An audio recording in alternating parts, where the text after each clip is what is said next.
The following is brought to you by the Social Suplex Podcast Network. Hello, this is Zack Sabre Jr., New Japan Cup winner 2018. And you're listening to Keepin It Strong Style with my mates. Enjoy. Yo, this is Rich Latta from One Nation Radio. This is brought to you by the Social Suplex Podcast Network. We present to you the Ace of Podcasts, Keepin It Strong Style. Let's go. It's the Ace of Podcasts, Keepin It Strong Style. Covering New Japan, they ready to hold it down. Jeremy Donovan and the young boy Josh. Come and hit a job out and bury all the frauds. From the Tokyo Dome over to the G1. Social Suplex is the network where we can get it done. I'ma chill and let them have it, cause this is just an intro. Keeping the strong style, 6 stars from the get-go, boy. Yeah, from Tampa Bay to the Tokyo Dome, this is Keeping It Strong Style with your hosts, Jeremy Donovan and the young boy Joshua Smith. And thank you for listening. Welcome to Keeping It Strong Style, the ace of podcasts on the Social Suplex Podcast Network. Jeremy Donovan here alongside the young boy Josh Smith. On today's show, we have a special interview for you, as well as covering all the latest news in the world of New Japan Pro Wrestling. You can support our show by subscribing to the Social Suplex Podcast Network on the podcast app of your choice and leaving a rating and review. You can also get all the podcasts and columns at socialsuplex.com. Go to socialsuplex.com/subscribe to sign up to get the podcast and columns delivered directly to your email inbox. Also, make sure to check out our friends at pureresuroad.com. Our buddy Mike Grindle has a lot of great Pure Resu content on that site. Also, our podcast is featured on there. And like I mentioned, we are going to cover all the latest news for this week. But before we get to the news, we have a special interview for you guys. This past Saturday, we got to interview Chris Charlton. Yeah, we did, and it was awesome. We're definitely going to, on this episode, bring you guys the latest news and go over the latest topics and stories. We'll definitely give you guys our reactions to what it was like to sit down with Chris and just chat with him. But we don't want to waste any time here, so we're going to bring you guys right into the interview, and then we'll be back. Thank you for listening to Keeping It Strong Style. Jeremy Donovan here with the young boy Josh Smith, and we have a very special guest for you today. He has provided translations on Japanese wrestling via his Twitter at RaisinJP, along with intricate story details on matches and feuds to help fans worldwide bypass the language barrier. In 2015, he released his first book, Lion's Pride, The Turbulent History of New Japan Pro Wrestling. And then this past June, he released his second book, Eggshells, Pro Wrestling in the Tokyo Dome. And you might have seen him on commentary for the G1 Climax 28 with Kevin Kelly and Rocky Romero. That's right, ladies and gentlemen. Our guest today is Chris Charlton. Chris, welcome to the show. Hi, that was a great, very fantastic introduction. Very grandiose. Phil. Thank you. Yeah, Jeremy's our introduction guy. He does it every show, and I just sit here like a doof and just wait for him to get through it. Right. It's like the podcasting etiquette of you're not allowed to speak until. Right. Yeah. It could be anybody's first episode, Yep. Yes. Yeah, so we just want to thank you again for coming on the podcast. Big fans of yours and your work that you've done for, kind of Japanese wrestling and kind of, helping, Westerners kind of understand what's going on in Japanese just making wrestling. It more accessible for the internet wrestling community. Yeah. It's hard for people. They don't know how to act. We still get questions all the time. How do I get access to this stuff? And, a lot of times we will be like, follow RaisinJP because you'll get a lot more insight into this stuff for sure. Right. I feel like we mentioned your Twitter handle on every show. Almost. Thanks very much. That's brand building for me. Yeah. It's awful, isn't it? You never want to feel like you have a brand in inverted commas, but I guess we all do these days. Not me. I'm trying to have a big brand. Yeah. I want big brands to pay me money to do anything. We always joke about how we're ready to sell out. We're trying to finesse so that someone will pay us to do this. Yeah. Just casually advertise stuff until they send you things. Yeah. So, Chris, when we have new guests on the show, we kind of like to find out when they start watching New Japan and like their favorite wrestlers and stuff. So let's start, like, when and how did you start watching New Japan Pro Wrestling? New Japan, I would have started probably like around 2000, 2001 or so, I guess. So like my relationship with wrestling is strange, or probably different to you guys because I'm British, and I was born a little bit too late to catch the British wrestling boom. So like World of Sport had already finished, but we got like WCW and a little bit of WWF on ITV for a bit. And then when that deal finished, everything was on satellite TV. I grew up without those resources. We had flat out regular TV, which, date myself and say that we had 4 channels growing up on TV to choose from. So like there really wasn't anything. And then I sort of came back into it like most people did during the Attitude Era. But I came through it really through my brother because he'd left home and then did get access to all of that, satellite TV goodness. So he'd bring back like WWF tapes to show me to watch. And it would be that, but then he'd start bringing other stuff, So I started getting into ECW, probably just right around ECW folded. I was going back and watching like tapes and I guess a few DVDs at that point.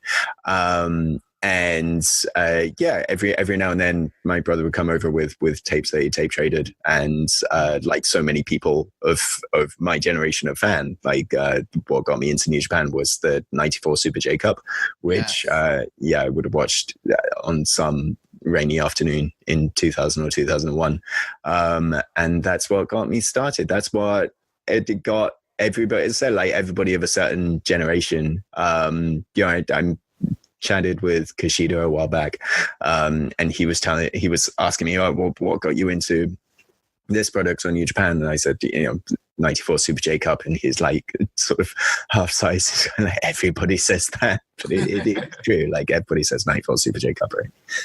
Yeah, you hear that a lot. You hear like either like the juniors, like the 90s juniors, or like for a lot of American fans, you hear like the death matches. Yeah, it's that. Yeah, it's that. Or the other thing, I think I made that point in my book as well. Yeah, like the 94 Super J Cup. It's the 94 Super J Cup and like 95 like IWA King of the Death Match, right? That became sort of viral. They were viral content before viral content existed. Yeah. I mean, you'd see like the pictures of like Sasuke with all these belts. You're like, what is that? Or you see Cactus's bloody face and you're like, what is that? Yeah. Yeah, right. Well, that's awesome.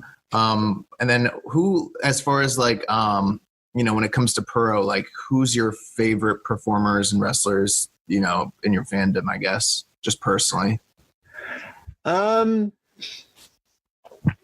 Throughout everything, I mean, like it's easy to throw a nod to like the obvious big names, but the people that I really enjoy are perhaps one tier below, I guess. And I think like Muto is always a favorite of mine, but like he was always a top star, and Hashimoto as well in New Japan.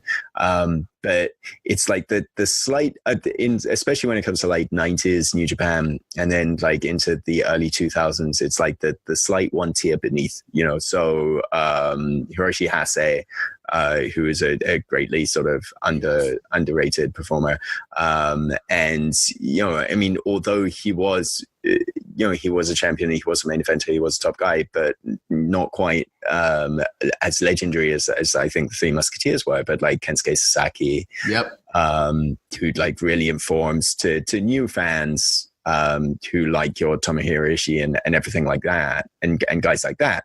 Kensuke Sasaki informed people like Ishii so much. It was interesting. Like I was rewatching for for I do a podcast companion to the Eggshells book, which goes up on Post Wrestling.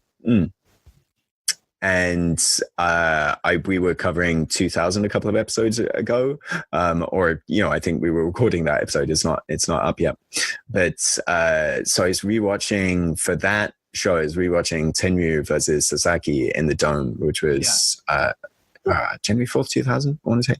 I was actually going to ask you about that since you brought up Sasuke. I was like, how about Tenryu and him? yeah, exactly. And watching like Tenryu and Sasaki and how. Like Tenryu was everything that encapsulated like the era of the sort of 70s, 80s, 90s, which was a very sort of angry style of wrestling and very much sort of that's where you get that sort of psychopathic edge that you get in a Tomohiro. But like, is that the Showa era? Yeah, and that's a good point to come into, where there is a very distinct. There's a big distinction between Showa wrestling and Heisei wrestling, but like Ishii is the perfect combination of like the Showa anger with like the Heisei smoothness, which is where Kensuke Sasaki came in, and so the Showa and Heisei eras. To go off your point, are very much like a very sort of watershed moment in I guess wrestling, but like people kind of look for that Showa X and Heisei Y, because we have different emperors and like each emperor has an era that's attributed to them, and so like because our current emperor is defecting, then like this is the last year of the Heisei era. So from next February, April, I think, we'll be starting an entirely new era again. So whether that changes the course of art in general and wrestling in particular, I don't know. But there is very much like a clear distinction of like Showa wrestling and Heisei wrestling, which is a very interesting like philosophical discussion.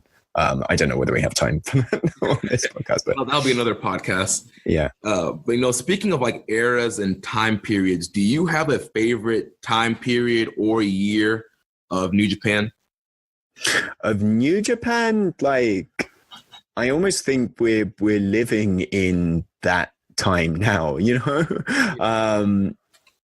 It's really hard to think of another era where you have such consistent quality and depth like across the whole card than what we've seen over the last 3, 4, 5 years. And it's very not, it's very easy to kind of reject that philosophy, I think, because people tend to think we need some distance from an era to be able to say, oh, that was that was a golden age or whatever.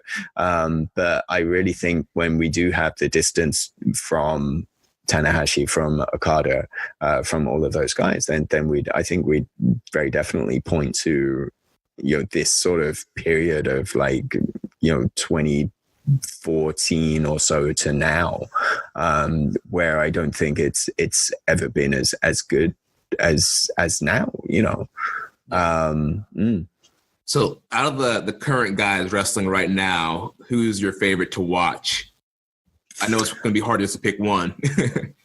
I mean, I think it just in general all around it's Okada. I think like everybody else, I think Okada is just the perfect, all of he's a little bit of everything. He's the perfect all rounder, I think. Where with someone like Naito, who I love tremendously, but I love his charisma and his character. With someone like Tanahashi, he's so good at being a sort of long form artist, at being a craftsman. And it's something, it's so often the number of times, and like watching Tanahashi win the G1 a couple of weeks ago, I felt exactly the same way as I did when Tanahashi won the G1 in 2015, where a part of me is almost a little bit deflated that Tanahashi had won the G1. But at the same time, there's the knowledge that every time that he's in the ring and the main event that presumably he's going to create in January, we don't know yet, but there's no doubt that that's going to be so tremendous that you're left wondering, it's like, why am I rooting for the other guy? But I think just in terms of craftsmanship and character, charisma, and everything all together, I think Okada is the best that we have, and I think he's easily going to go down as one of those top people of all time, I think. And it's also speaking of Okada, what did you think about the kind of transformation he's gone through after losing the IWGP title to Kenny? I think I'm not sure how much it's going to click, because I think that story is still not done yet, and it's still kind of untold. And I think that's an interesting journey. I think what's good about it is that he went on the journey, that you saw how much that title meant to him. Yeah. By the very fact that he was so transformed, that this man just suddenly went off the deep end because he lost that title that he had for 2 years. And not in a way, not just in a simple way of I was on a roll for so long and I've been humbled, I've been dethroned. It wasn't just that. He just literally had a sort of mental break. I think that's something powerful. But now coming out of the G1, between now and the Tokyo Dome, what directions does he go? If Okada's facing Tanahashi in the Tokyo Dome, Okada's facing Tanahashi for that briefcase rather in September, and if Okada loses, then you're in that situation where we're heading to a Wrestle Kingdom without Okada in the title match for the first time in 7 years. So how does that shape who Kazuchika Okada is? I think that's a really, really interesting aspect that we haven't delved into or we haven't really looked at yet. So there's still a lot to be done on that, but it is jarring, I think. I find his music very jarring now. Yeah, you hear the beginning and then all of a sudden that happens. Yeah. The record scratch and the freeze frame, and I bet you're wondering how I got here. It's like that. I think maybe the first week it was okay, that's cool, but it's a month of that where it's at some point you need to get Toriano, I don't know, on the blower to produce your theme tune a little bit better. But yes, still lots to sort of uncover with that. It's interesting. Man, that's a great take on that. Before we start getting into the meat and potatoes, one more personal question. Favorite New Japan Pro Wrestling match? God, I don't think I can answer that so simply. So I can only say my favorite New Japan match that I've seen live, my favorite wrestling match that I've seen live, which was Ibushi and Nakamura in Wrestle Kingdom 9. Ooh. Oh man. Oh, it's so great. And what's so great about it, and I've said this a few times, when there was some distance between rewatching it before I looked at that show again for the book. And so I was ready to watch it again, almost feeling oh, this is going to ruin it for me, or ruin the info. I put it on a pedestal mentally. But to rewatch it after a couple of years, you see more stuff. I think every time you watch that match, you see like a little bit more and a little bit more. Yes. That you didn't notice before. And a real, I think that's a testament to both of those guys.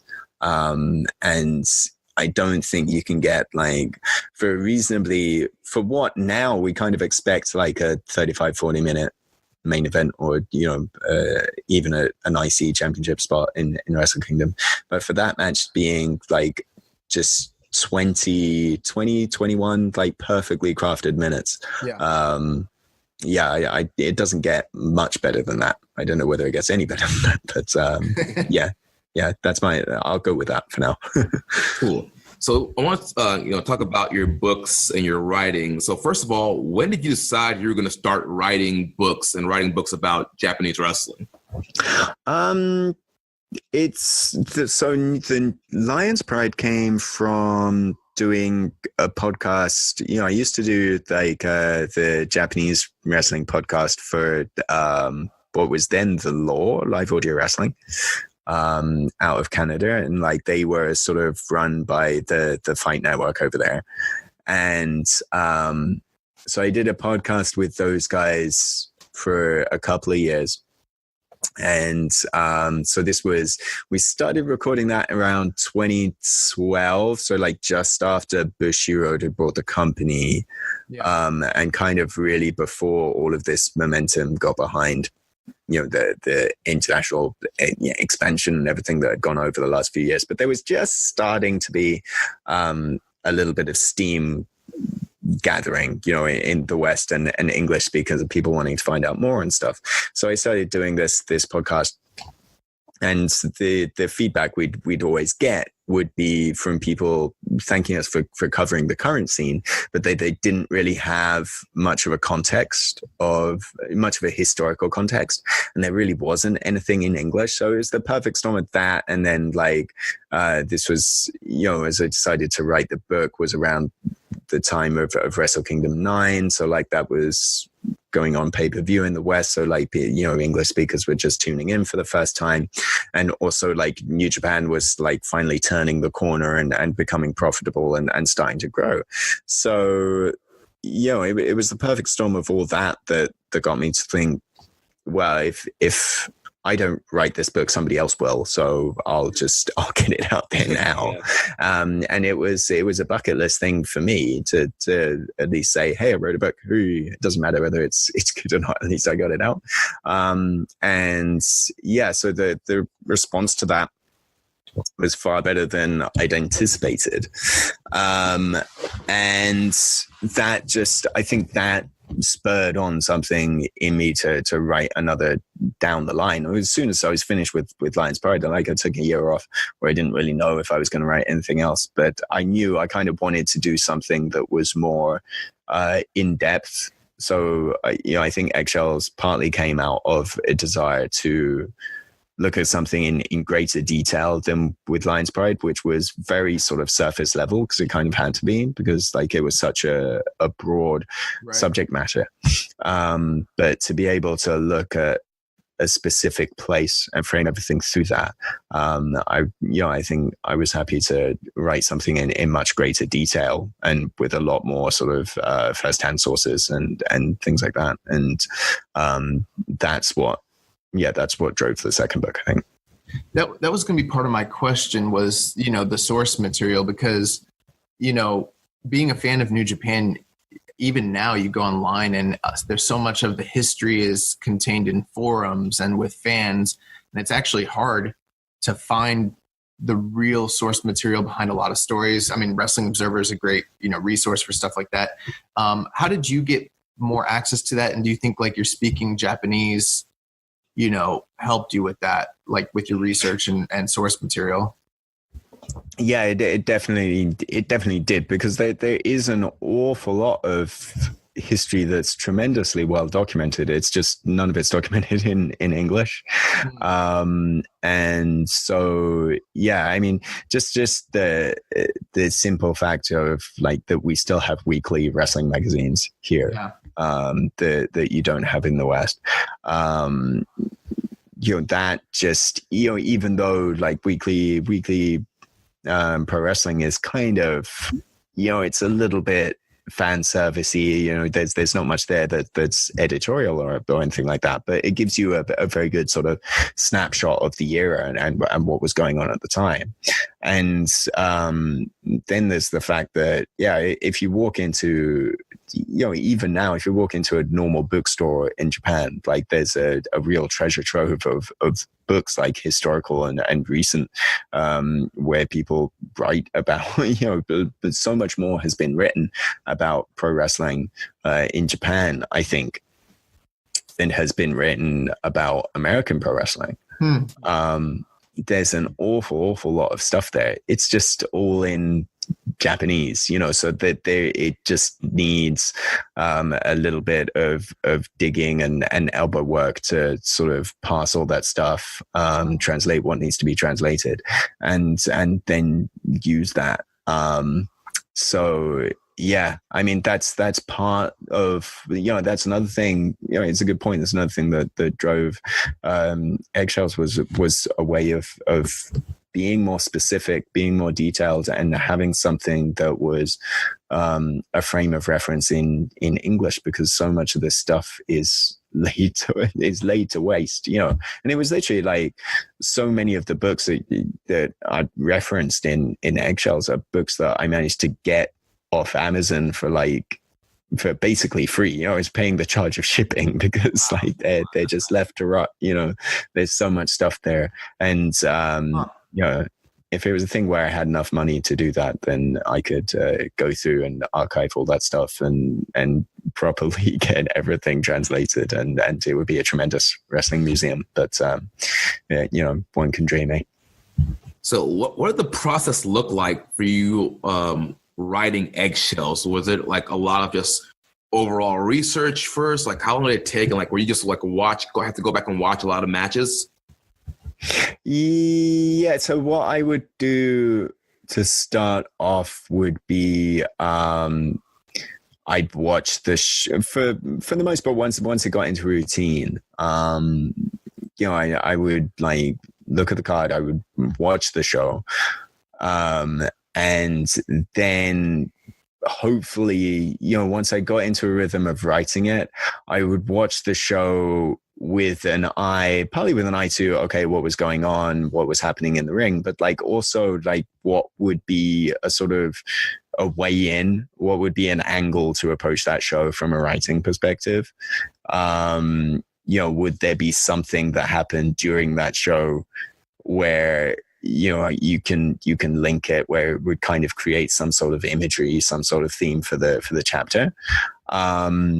And then from there, I would be like looking up as many sources that were available at the time to kind of get an idea of what led to these matches. Was there anything that came up there where like the cards were changed or anything like that? And sort of then, getting those sources, like cross-checking them against one another. And, if there was any situation where, I had an interviewee that could answer those questions, then, I would go ahead and try and seek out that information firsthand as well. With Eggshells, obviously, we're talking so many different companies and so many different events spanning, decades. As like we have a lot of newer fans, obviously, if there was like one event that you had to say, I would recommend for historical purposes that you watch this event from the Tokyo Dome, what would be like the one standout that you'd be like, if you haven't seen anything in the Tokyo Dome, watch this one match? It could be any company. I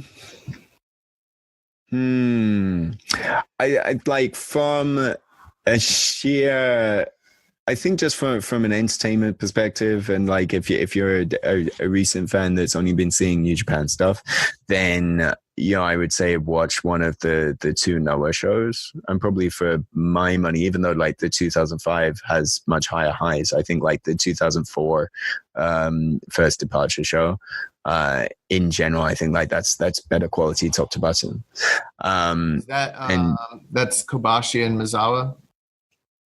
That is Kobashi and is it? Yeah. Is Kobashi Mizawa? Yeah, I think so. I think so. I don't have it. You're gonna.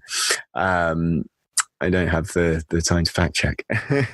But yeah, it's that show for me. It's it's very easy to sort of dismiss Noah these days without knowing that at one point in time they were the biggest company in Japan. It was Kobashi Akiyama, sorry, for the 2000. Yeah, right. But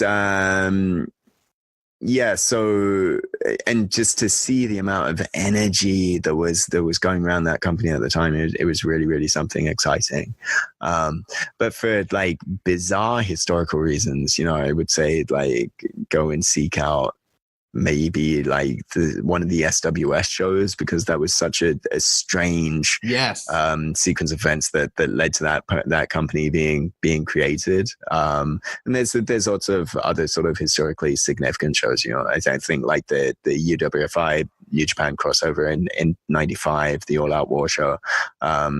That was, another show where just like the energy in that crowd was something insane. How partisan that crowd was, how amped that crowd was. Like a soccer match.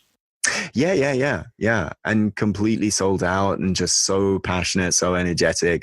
And like the thing that blows me away on that is that it was on a Monday, it was just a Monday evening show, and like not anywhere near a national holiday or anything like that. It was they managed to draw that crowd and have that crowd be so hot for the entire show.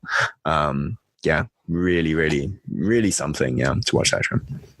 So I know that you've seen many shows at the Tokyo Dome live. How many times have you been to the Dome to watch wrestling? Yeah, I've been in Japan since 2005, but I actually didn't get the chance, so I didn't go to the Dome for a few years. So like I started going, I think would have been 2009.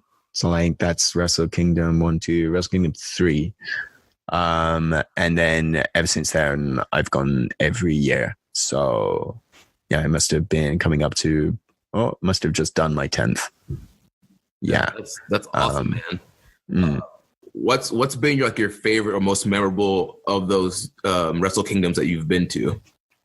I mean, again, I'd probably say like Wrestle Kingdom 9 because of that Ibushi Tanahashi match, Ibushi Nakamura match rather, which will always be burned in my mind. But like also like that main event, the Tanahashi Okada main event, where I think like everybody was expecting Okada to win, and he finally lost, and like is sort of led from the ring and he's in tears or whatever. And that show, I was in the cheap seats, and it was me and a couple of my friends, and like we were sort of in front of some very, very sort of bawdy Japanese like middle-aged men who were really, really passionate Tanahashi fans, and we were all cheering on Okada, partly because we wanted Okada to win, but also to just be be partisan and be against what these middle-aged guys were yelling.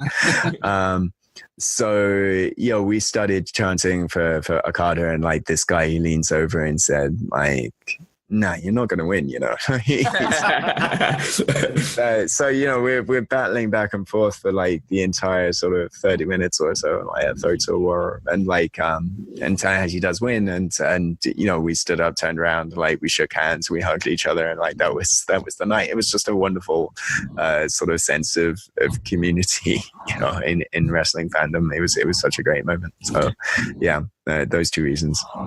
So speaking of that wrestling community, like how is like your experience with the Japanese audience been, maybe to a UK audience or any other like different country audience that you've been a part of for a wrestling show?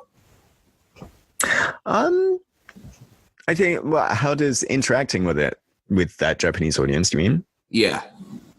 I think like it's much more expected than it was when I first started going to shows. So I think like when I would first start going to New Japan shows, I would get the like occasional like Japanese fan that would walk up and want to practice his English because it was like a foreign person, so like, then he would start saying, oh, dude, English, where are you from? And then like, from England. It's British wrestling, Lancashire style, blah, blah, blah, so you would get that more for better or for worse, because it's like, I made a friend, but also not really. This is kind of a pain. Whereas now it's not.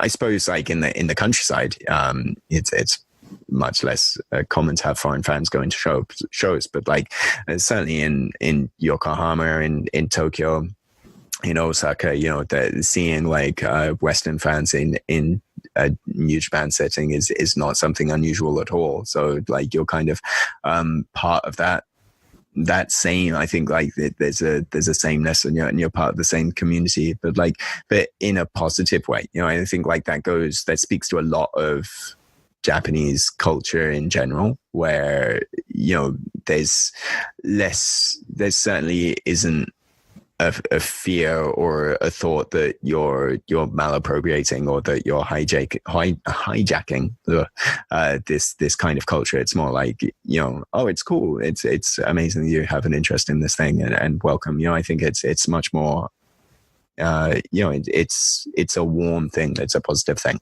but like, for the most part, I think it's now taken as read that there'll be more foreign fans come and see wrestling in Japan. Man, that's awesome. So we, before we actually started recording, you were giving us some great insight to your experience commentating with New Japan, and I was like, hold up, we gotta get this on the screen. But talk to us about commentating for them, and then how did that happen? Like, how did you get the invite to even make that a possibility? We'd been back and forth, and like I sort of mean me and Kevin and Rocky and some of the people in the office, and like, we'd been sort of mildly talking for a little while, and like then it came to me doing this stand-in job at Korakuen in sort of towards the end of July.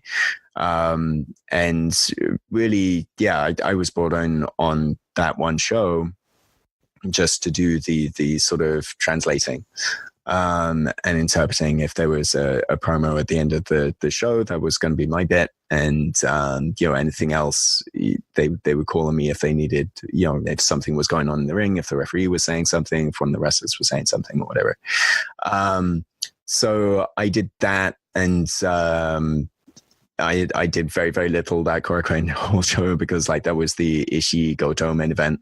It's a great main event, but like Ishii wins, and Ishii never speaks really anyway. Especially like interpret. Yeah, exactly. Especially after that match with Goto, it was like particularly violent, and he just sort of stumbles to the back. It's like, oh, okay. So that was a thing that at least I can say I did.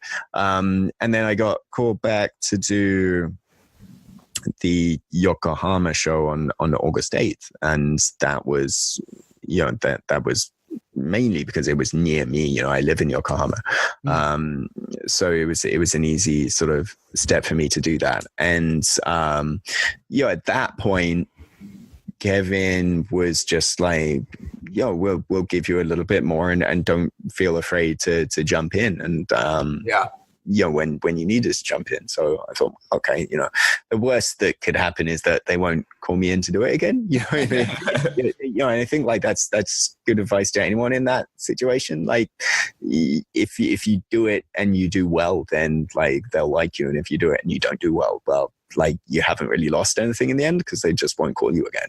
Forgiveness, not permission, right? Yeah, exactly. And so it's, and that turned out, well, the feedback was good from it. And then it turned into doing like the Budokan shows, which was surreal. Still now, I can't really believe that I did those shows. Very, very bizarre. It was like I had tickets for those shows as well. I wasn't really expecting to. And then I had tickets and I had to scramble on Twitter. Like, can anyone take these? But so I mean that turned into a really sort of unforgettable experience, and it was just very, very high pressure, but I think like a really good learning experience. And to be with those two just made it a whole lot easier. Because I mean, Kevin's done it for, he said on the final show, he's been doing it for as long as the G1 Climax been around. So 28 years. Wow. He's been doing this. And he's got such an ear, and he kind of said to me before he went out on the last one is, just, you'll be fine. And like, I'll gently produce you. He was giving me and Rocky like hand signals of like, hold back, just like let this thing breathe a little bit, and then come in and continue or whatever. So I felt a little bit like, Homer Simpson on the baseball plate, and like Mr. Burns is doing like, what?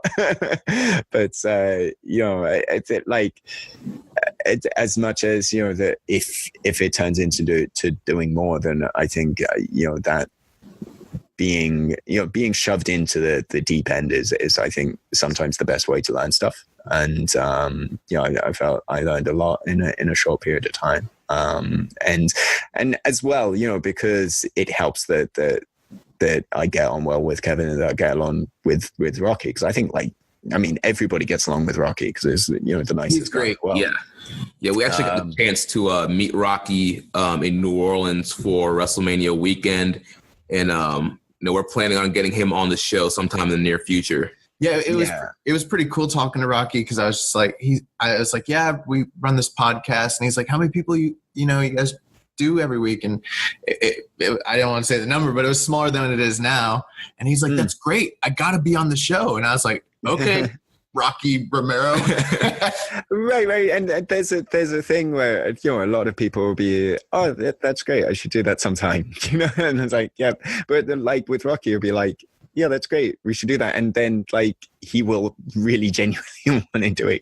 Oh no, Rocky was like, listen, he's like, I'm very busy, but I want to be on your show. He's like, if you ask, he's like, you'll message me and I'll see it and I'll probably not answer. He's like, keep messaging me because I will find time to be on this show. And I was like, all right, sounds like a plan to me. Yep.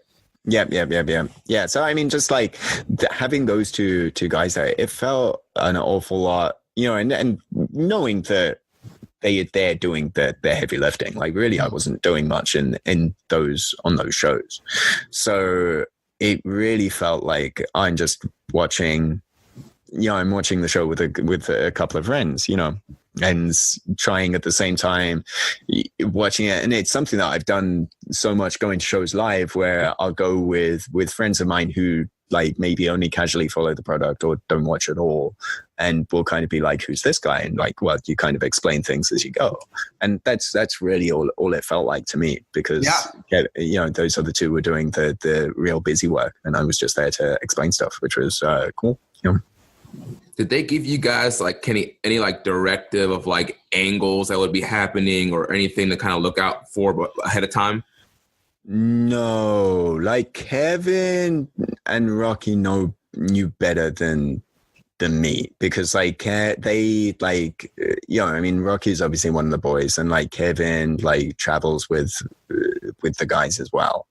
So, he knows them a little bit better, to where if they ask, then they would know. Kevin just doesn't really want to know, because he kind of wants to react in the real time. Right. Me personally, I really didn't know anything of those substance. But yeah, I mean, it was just one of those things where like Kevin mainly, he'll just want to know if there's some video package that will pop in all of a sudden, because otherwise you're mid-sentence and like suddenly you're booted off by this video package. So he'll want to know that stuff. But most of it's very organic. And when you're there, you're not you don't have any voices in your ear. Like maybe the Japanese situation is a little bit different, but like on the English side, it's just you're there. Like there would be like the other two guys would be in my ear, and like we would have a better. They have a directional mic on the ring as well, and so you have a better idea of like what they're saying in the ring, because we can change those levels as well. So like we can turn the ring up and turn the other guys down if not. And so like that's what I was trying to do as much as possible, was like get a decent like balance to where I could hear like if someone like Yano, who's like very, very chatty in the ring, you know, if he's sort of talking trash, then I could hear that part and then like be able to provide that while still being able to listen to the other two guys. And that's like that's enough like mental gymnastics. I think like the trying to balance that along with someone producing you as you're listening, it must do your head in. But I think like that's what really separates the men for the boys in that instance. But yeah, it's tough work, I think, but I hopefully did all right. Everybody was very nice. Oh, you actually did fantastic. Yeah, man. There's one point where, and I mentioned this before the show, I was like, every night, because like you mentioned, they're giving you more and more, kind of like leeway. And during the finals, there was one point where I think you were talking about either Tanahashi or Bushi, I don't remember, but like I started getting like a little teary-eyed, like just because the match was incredible, but like you were giving like the history and like you were going in, and I was like, yeah, Chris, get it, Chris. Yeah, and I think like it was emotional all over. I think it was emotional for all three of us, really. Because I mean, those for me, it was just like suddenly here we, what the fuck am I doing here? One aspect of it, but like the other two, I mean, even for Kevin and Rocky, they'd gone on that journey for a month, and so it was this like big release, but as well, because I mean the one sort of behind the curtain thing that I can tell you, I guess, is the way those shows end, because Kevin and Rocky have to go on the bus with all the wrestlers, right? So like they have to shoot as soon as things are done, right? I live here, right? And B, so I'm not, I'm not fussed about getting to a hotel, but like B, they I have to do like the post-match interview or whatever. And then like the guy gets backstage and they do the press conference. So what would happen would be like Kevin and Rocky would they would do the sign off and then they'd get up and go. And so it would just be me huddled over a monitor for like Tanahashi talking backstage or whatever. So it felt very lonely at the end of those shows. And like Kevin does this thing where he's like, well, Rocky, it's over. And like, we've done this message and we couldn't have done it with all of you, he's like such a genuinely sort of warm, heartfelt, like, from the heart delivery of this, this whole spiel. And then him and Rocky leave, like, he sort of claps you on the shoulder. It's like, off you go. And I'm like, you fucker, because I'm like, it's just about to, it's pretty much just nearly bawling. And they were like, oh God, and I have to keep talking, and doing this. But it turned out all right. But still, it was very emotional, I think. So we have some questions from our followers and, mailbag fans that they've got questions for you. But before we do that, I got one last question. So obviously you were brought in to translate, so you speak Japanese. If you were to kind of like give advice as far as like what's the best, I've heard that that's a very, very difficult language to learn. What advice would you give to someone who was thinking of trying to learn that? Like, I think for me, it's like you have to create a need. And so I'm not great at textbook learning, really. It's not something for me was like, oh, if it's like, oh, I'm going to try study Japanese, I'm going to buy a textbook, I will lose interest in that stuff like very, very quickly. But like you need to have a need to use the language, which is where, my deficiencies in Japanese are when I'm dealing with a subject that I don't use every day, when it's a situation that I'm never in, so it's like, I couldn't talk to you about politics in Japanese really at all, for instance. But like wrestling in Japanese, yes, absolutely, because like I'm in the situation where I have to use that stuff. And so and I have to use it, now in my life, I have to use it, every day. And my wife's Japanese, and we mainly talk in Japanese, right? And, I have to use Japanese in my day job at work. I have to use Japanese, it's easy for me to say that because I live here. So it's like, I have that need already. So like, if you're not in Japan, then you need to create that need somehow. And, I think, something like wrestling is an easy avenue to get into, because like I said, there's so many books, there's so many magazines and things, and all of that information that's only available in this different language, and there's podcasts there, and there's like a lot of, even announcing, and stuff, you can gradually pick stuff up. So yeah, like my advice would be to create a need and just have authentic sources, but at the same time, like every learner is different. So yeah, it's a little bit difficult. Gotcha. All right. So now we're going to move into some questions from our listeners collected on Facebook, Reddit, and Twitter. So our first question comes from Matthew Mayer, and he wants to know who scared the shit out of you the most during the G1? Who scared the shit out of me? It wasn't... it might have been Fale, actually. Probably was Fale, like that first night.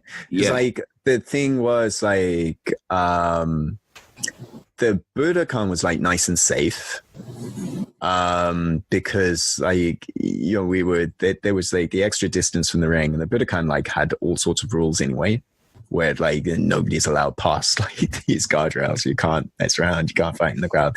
They didn't want another Ibushi diving off the balcony, so like that felt nice and safe. Yeah, but I think like the first night I did in Korakuen, like because the way they put those tables there right by like the blue corner entrance, like everybody would walk past you, and it was a mix of people, like the guys that didn't know me from sight were like, who's the new guy? And then the guys that did know me, like Fale, like, yep. I've never like, we haven't, it's one of those things where like we haven't spoken in person, but like, we follow each other on Twitter, and like, he knows me ish. So he, I think with Fale, it was the thing, he just wanted to fuck with me, I think. Yeah, so he did like the too sweet thing and the cute flip me off. I was like, well, okay, whatever. But like the thing that didn't get on camera was like when he came out later in the night and he just smacked the heads off my head and knocked my glasses off my face and like everything. So I was kind of really hoping that had made camera, which it didn't. Like, so that was frustrating. But yeah, so, like, okay. It was kind of like welcome to the club kind of thing. Yeah, it wasn't too bad. Even like even Jay, he didn't smash out the arcades that hard when I was there. So maybe I have a nice effect on people. Yeah. What about Suzuki? Suzuki, I just got lucky with him. I don't think he saw me. He saw me or he saw us, because just the way the Budokan layout was meant that he didn't come toward our way that much, and he just sort of stormed past me. But yeah, me and Suzuki were all right, I think. Like I sponsored his 30th anniversary event, so we good. Nice. I've heard that if you be very, very still and don't make eye contact, He will leave you alone. Yeah, if you stand out, then I think that is the thing. Like, you know, I think that's why a lot of like the Naitos and the Suzukis of this world will go to like the English announcers, because you'll stand out more and be like the reaction that they know they're going to get. You know, certainly the reaction that they'll get from like a Don Callis, so like scream and run upstairs or whatever. And they like that, I think, you know, so they'll actively seek it out. Nice. Next question is from Jordan Fox. He says, how has New Japan changed in your eyes with the explosion of popularity in the U.S. as of late?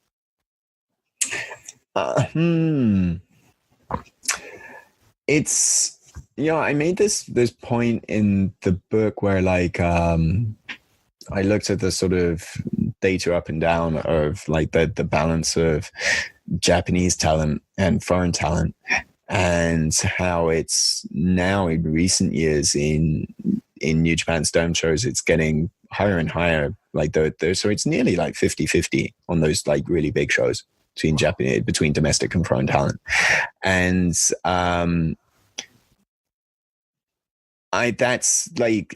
that is actually no different to how things were in the 70s and the 80s, right? Like, yeah. I think what a lot of the sort of gatekeeping fans of New Japan don't realize, or perhaps willfully ignorant to, was the fact that wrestling for decades in Japan was about the Japanese guy versus the Western guy. Absolutely. And how like Western, and you know, people everything, it feels like a Western show to watch, and it's like, well, not really. You know, it doesn't really feel, you know, I think like objectively it's not. Just because they do one promo in a show, that doesn't mean that you're watching Raw at all. You know, it's a radically different, it's a completely fundamentally different thing, first of all.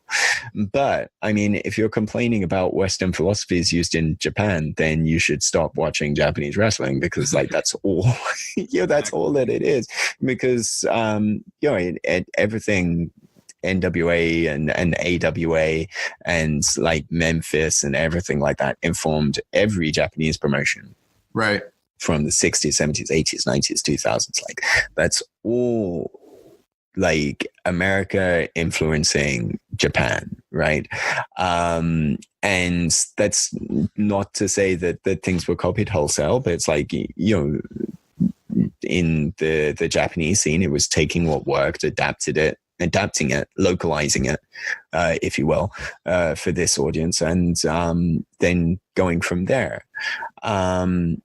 So I think fundamentally that difference is, you know, things aren't really all that different, but the role, I think, of the foreigner in Japanese wrestling has changed. Yeah. So like we're past now the foreign the foreign monster heels of like the 70s and 80s that were there to, you know, much like the Hogan formula, where they cycled, you know, they build a guy up and cycle him in to get beaten by Hogan, right? And it was a similar thing with Inoki, you know, or Baba or like Tsuruta, and like that would be the deal with the foreigners that a lot of people remember. And now, you know, so where before, like the foreigners were there in the Japanese wrestling to give the Japanese hero someone to overcome and to increase that sense of national identity and that sense of, it was a nationalistic thing. And now I think it's more of an internationalistic thing, where there is this 50-50 ratio on a Tokyo Dome show of foreigners to Japanese. And that's a thing of, look how far we've become and look what a melting pot we are in terms of different styles and in terms of different nations. And I think that's a positive thing, that we now have people on the show who are people, you know, and who aren't like the babbling monsters or the guy that will storm out and scare children away and say, you know, whenever like they're confronted, it's like, I don't speak Japanese. And it's more similar to the presentation of like the funks in the 70s and early 80s, I would say. Yeah, and and they're sort of accepted as our own thing. There's like to hit you with some like video game obscure. There's like a game on the Japanese Super Nintendo called like All Japan Fight Upon, and it was kind of like a like kiddie wrestling game where like the main part of it was a board game, but like there was also like crazy stories in it.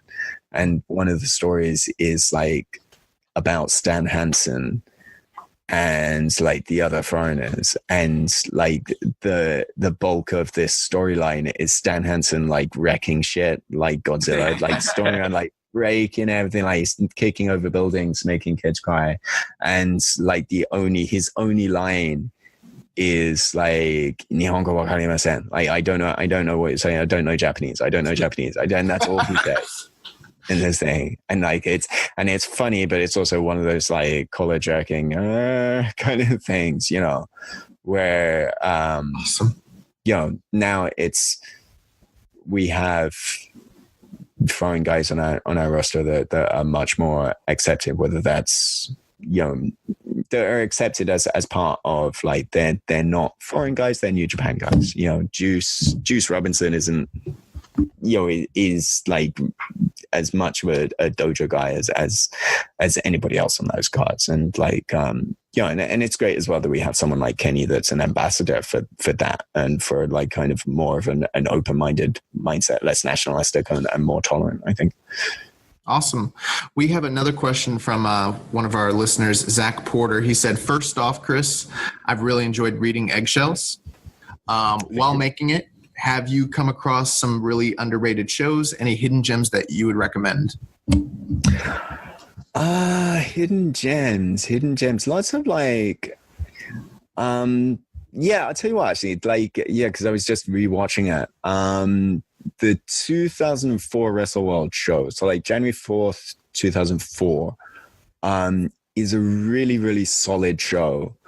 And it's a really solid wrestling show in the midst of a really down era, you know, because it was like 2003 was when everything really kind of hit the fan, where like business suddenly collapsed, you know, and all the profits and the sales, they literally halved in the space of a year. So like we're getting into a very sort of tough period, and like you had so much like these shows like Ultimate Crush or Nexus, where it was like half of these wrestling matches, and then there's MMA matches, and it was all sort of very clunky stop-start. And then you had, you know, Chono having to face Hogan, Chono having to face Joni Laura, and it was like, oh, what, you know, a lot of these really sort of have you scratching your head. But like suddenly Wrestling World 2004, it looked like they had found a really cool direction again, you know, and because you had that awesome like bloodbath with Suzuki and Nagata.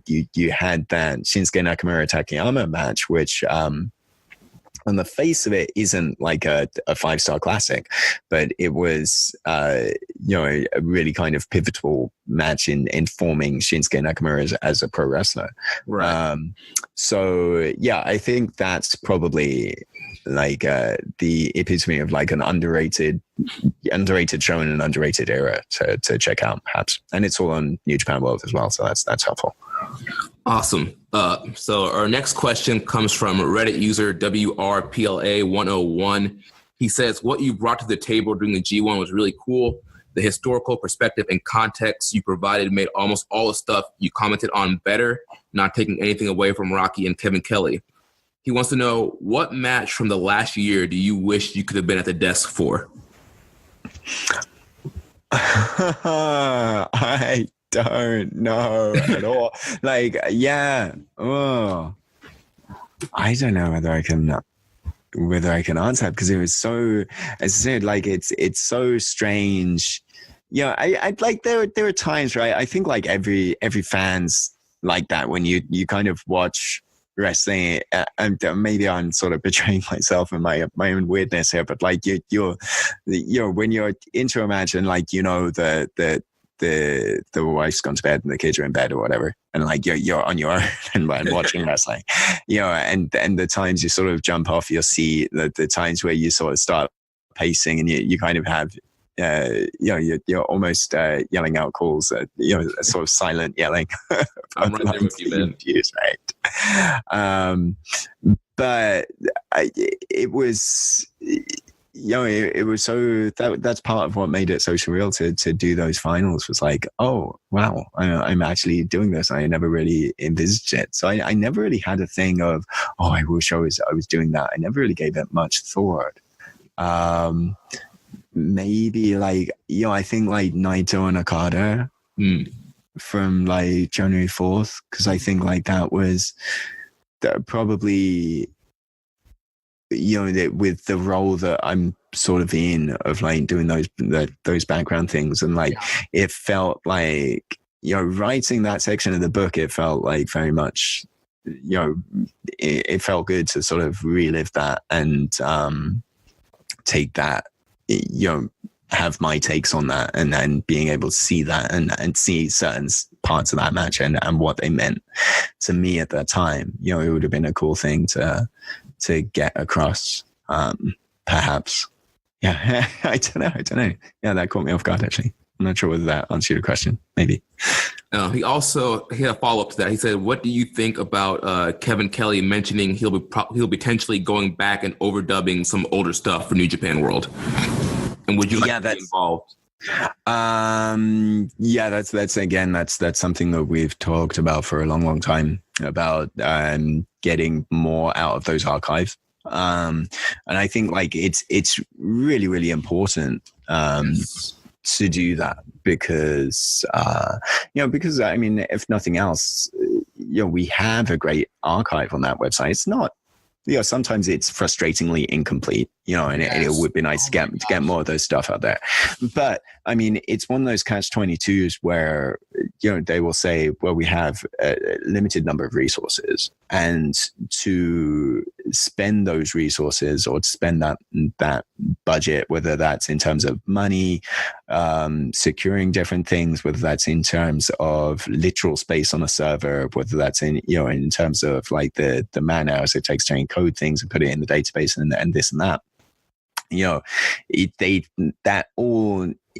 individually those things seem small, but when you add all of that up, then it becomes difficult to justify it when perhaps an individual match on New Japan World will have like views in the three figures in the end. They own everything either, right? Well, it's a difficult situation, because like essentially TV Asahi owns everything. Right. And we, with World, like that, the World team has access to all of that stuff in theory.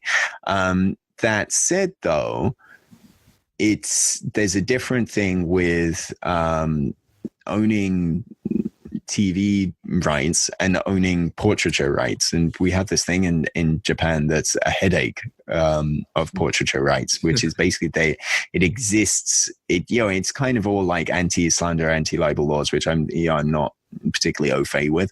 But basically it means that even if you do stuff for someone like TV Asahi, and they own that footage, but you own the rights to your likeness in perpetuity, like always, forever. So like if you say, I don't want my stuff on this content, my content on this website, then they can't include that. And that's why you don't see Brock Lesnar on there. That's why you don't see Naoya Ogawa on there, for instance, because he actively had that stopped off. And there's a few little issues. The stuff with TNA's content as well. Yeah.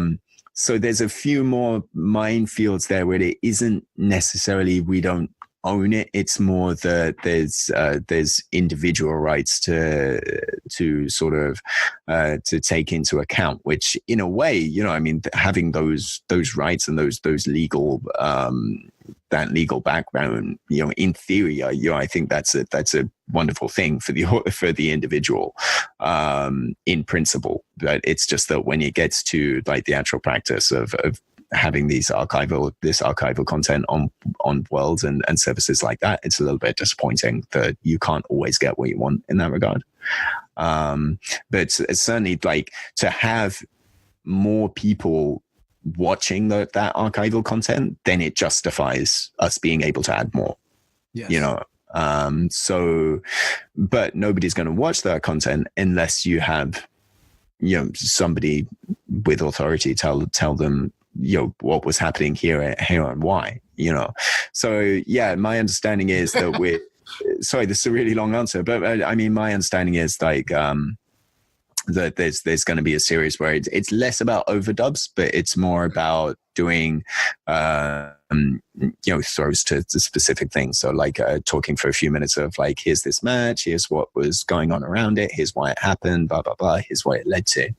And just giving you a bit of that background and then letting the match speak for itself. So that's something, yeah, in theory I'm very excited by. And how much I'm involved with that, I don't know at this point in time, but you know, I mean, we'll see how it goes. Yeah.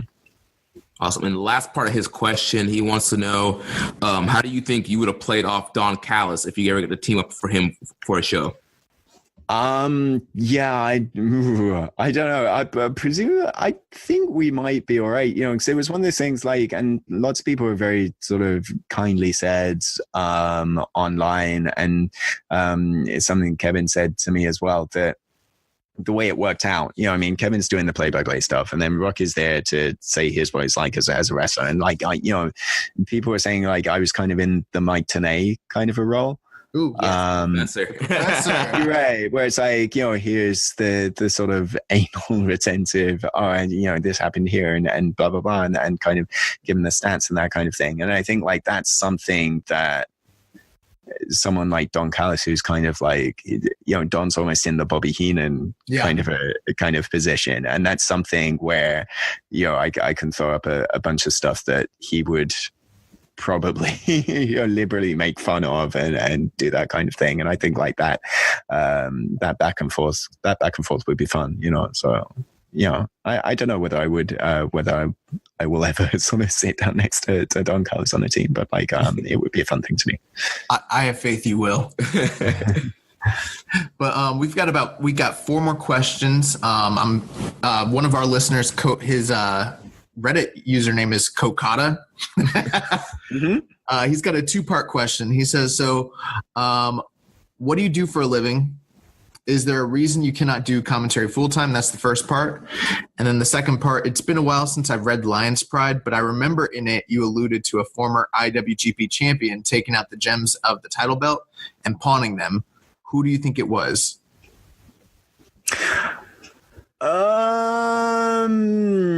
God, first question. For the most part, like my day job is I work in education, so I teach elementary school. But that's something I rarely talk about. But yeah.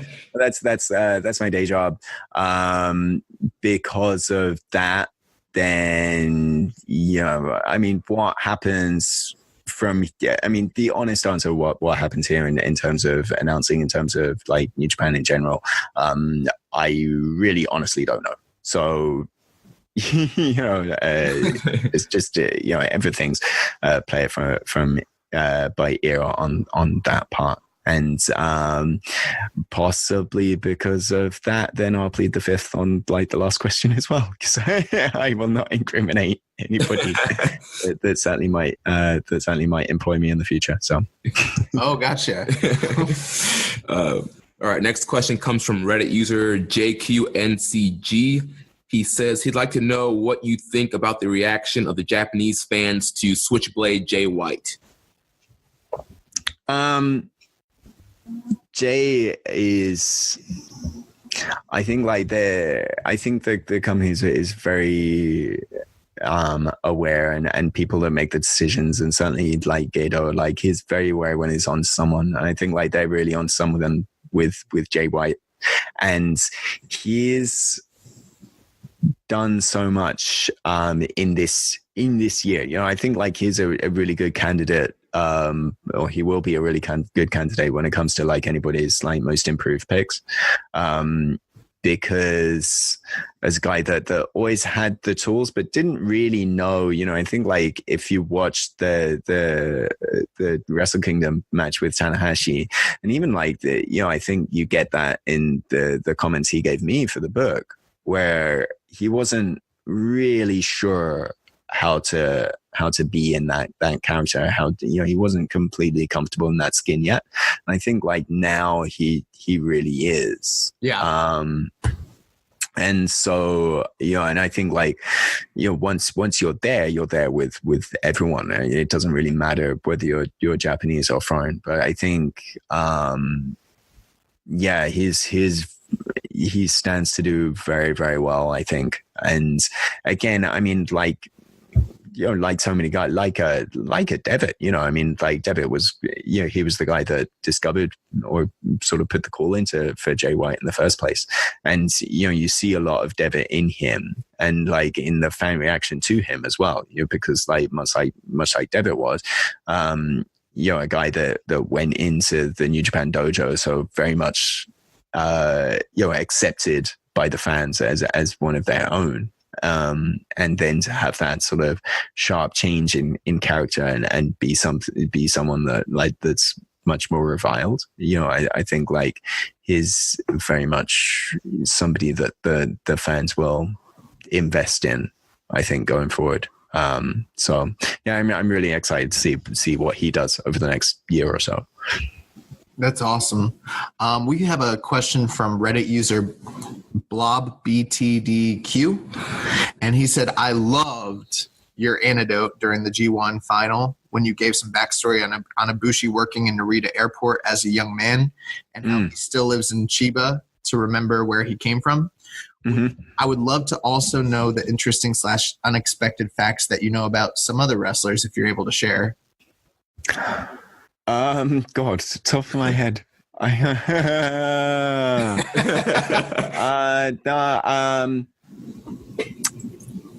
can't think of many things. I can't think of many things off the top of my head. And B, then like if I do get called back to do the desk, and that's one anecdote I can't use again. God, Blob TDQ. Why? Damn you! We wouldn't even be asking. Podcast I did ages ago. But one of my favorite stories about Shinya Hashimoto was that he made lyrics for Riki Choshu's Power Hall music. Yes. Yes. And the famous tune, dun, dun, dun, dun, dun, dun, dun, dun, dun, dun, yes. And so he made lyrics and he'd always sing them, and like Choshu never knew this until after. And so like Hashimoto would like make lyrics and he'd sing Choshu deki udega michikai Choshu deki Choshu deki zenbu ga michikai, which is like Riki Choshu, his legs are really short. Riki Choshu, his arms are really short. Riki Choshu, everything of his is short. And that's like something that Riki Choshu was, because Riki Choshu is like notoriously like self-conscious that he's short and that he has short legs, which is why he would always wear like his signature white boots instead of black boots. So he thought he'd make his legs look longer. So, yeah. That is awesome, because it's like one of my favorite themes of all time, one of my favorite wrestlers of all time. I did not know this story. Like, that's awesome. Then our last fan question comes from Twitter user @NJPWNumbers. He says, factions seem quite different in New Japan Pro Wrestling. It really looks like the guys in factions really do hang out together outside of wrestling. Do you know who decides what faction a new wrestler joins? Is it up to the wrestlers themselves, or do the bookers assign wrestlers to a faction? I don't know the answer to that, but I think like I guess that eventually it comes to a combination of a few things, of like both, and where things naturally take hold. I mean, you look at something like LIJ, where it's everybody in that unit has a history, right? That goes back, so they're very sort of tied together personally. And I think like when it comes down to it, I'm not exactly 100% sure. You know, and it may vary from promotion to promotion. I was reading a book about All Japan Women's, and how like that was entirely, you know, what faction you were there was entirely at the company's call. Like you go here, you go there, whatever. And there was like this story of Aja Kong, like being put in like the heel stable and bursting into tears, you know, because she wanted to be like this hero. And it's amazing, you know, it's amazing like reading that, but then you kind of realize, shit, like Aja Kong at the time would have been 15, 16, you know? So yeah, that was wild. But yeah, I think like it comes down to a little bit of both in the end, and they kind of sort of say, you know, you would probably better fit in here, but then at the same time, you know, we know who you get along with and everything like that. Yeah, cool. So now that we're done with the fan questions, we really appreciate, man, all your insight. It's been awesome. There's just a couple things. So one thing I was just wondering about, so you mentioned, you know, that there's a treasure trove of all this information, you know, in Japanese. You know, as fans of the product, me and Jeremy, and also as, you know, podcasters, we're always looking for ways to further our knowledge of the ongoings of what's going on. There's so much stuff with like the English guys, but it's hard to find out more about what's going on the Japanese side. Obviously, like your Twitter is kind of like a great resource for that. But I mean, if you were like, if you didn't speak Japanese and you weren't living over there, what resources would you kind of like recommend for newer fans who are trying to learn more about this product? You know what I mean? Yeah. I think like, yeah, that's difficult because I think like, especially if you're not sort of plugged into social media, it can be daunting, you know, and there's lots of other great people on Twitter for like different things. And like, you know, on the New Japan ends, you know, I'm there, the Lion Marks guys, Juan and Yoko, like are great. Mr. Lariato. Mr. Lariato, like, of course, as a general like GIF thing. And then like if you're into other stuff like DDT, like Michelle does a great job covering DDT, like Hisame covers Noah really well. But that is, you know, I think a very key identifier and something that you know, I mean, my sort of connection with New Japan isn't, you know, is I'm very much on the fringe of that company, but it's something that I've pitched to them before, of like doing more with the website and doing more on the editorial end to kind of get people constantly sort of aware of what's going on, you know, because I think like there's a lot of little stuff that just, I mean, even if you are more of a hardcore fan, there's lots of cool little things that you'll miss. You know, it's like Hiroki Goto and Taichi were like scrapping on Twitter the other day because like Taichi played the match of him versus Goto in Fire Pro Wrestling World, and like he won the match and got like 100% match rating, and you know, and that turned into like shit talk, you know, and like saying it's still a show and whatever, you know, and that's kind of like, you know, that's a little thing, but that's kind of something that, you know, the could be done, you know, that's something that we can make a story out of, and that's something that we can talk about, you know, and things like that. So I just think hopefully that's something that you'll see change more, where on an official side and on a like you know, on the company end, that they're a little bit better at making people, not only making people welcome from the broadcast end, but keeping people engaged in between the shows, you know, especially on a period like this where we're in a 2-3 week lapse between tours. You know, that's something where the website can take over and sort of fill in those gaps, you know. I think that sounds like a job that you could get, and then you could finesse your way to get us on there too. So yeah. Perhaps so. Yeah. All right. So I know we're a few months removed. If your book Eggshells releasing, do you have any other projects that you're working on next? A few different things. Perhaps a few different things.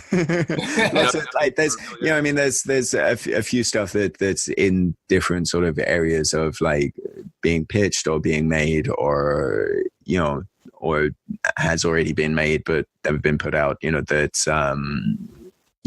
That I'm in. So nothing, I think, anything too concrete other than hopefully, for the love of God, hopefully soon, Viceland will be showing The Wrestlers, which is a documentary I helped make last year with Damian Abraham.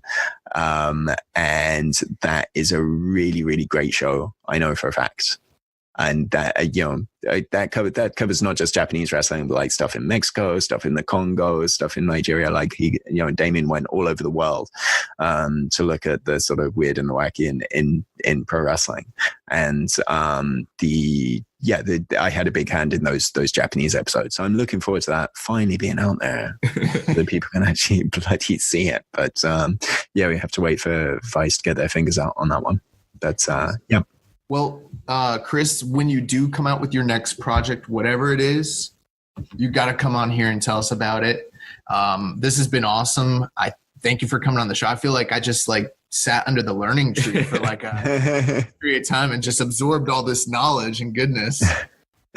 Cool. Yeah, no, it was great to do. I always like chatting shit on podcasts, so I'll be happy to come on again. So yeah, before you go, any last thing you want to plug?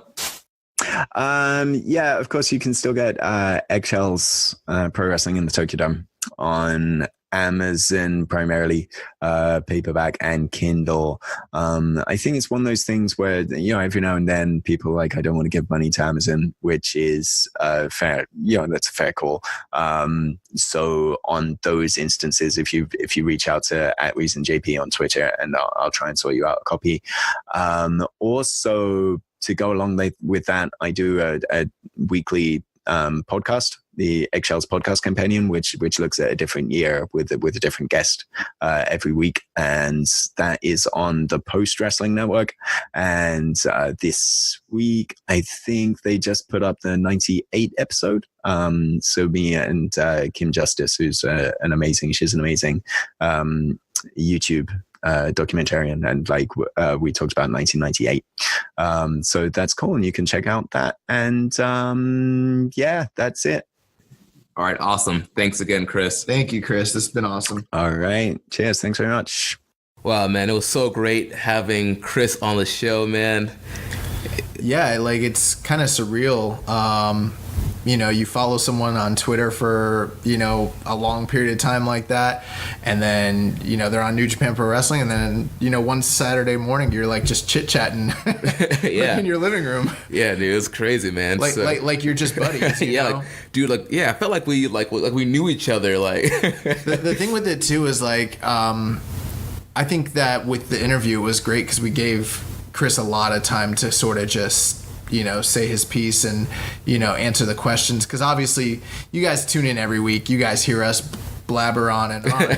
And when you get a guy like Chris on there, you want to give him a chance to talk. But there were so many times he was saying stuff where I was like, I want to talk about this with you, Chris. Yeah, dude, we could have a bunch of mini podcasts based off just certain points and facts that he was saying. So many things that we were talking about. I was like, yeah, let's talk about Inoki and freaking so many different guys, Inokiism period. He was talking about the Showa period and the Heisei period, and when he started talking about Hiroshi Hase, I was like, yeah, bro, I want to talk about Ken Sasaki.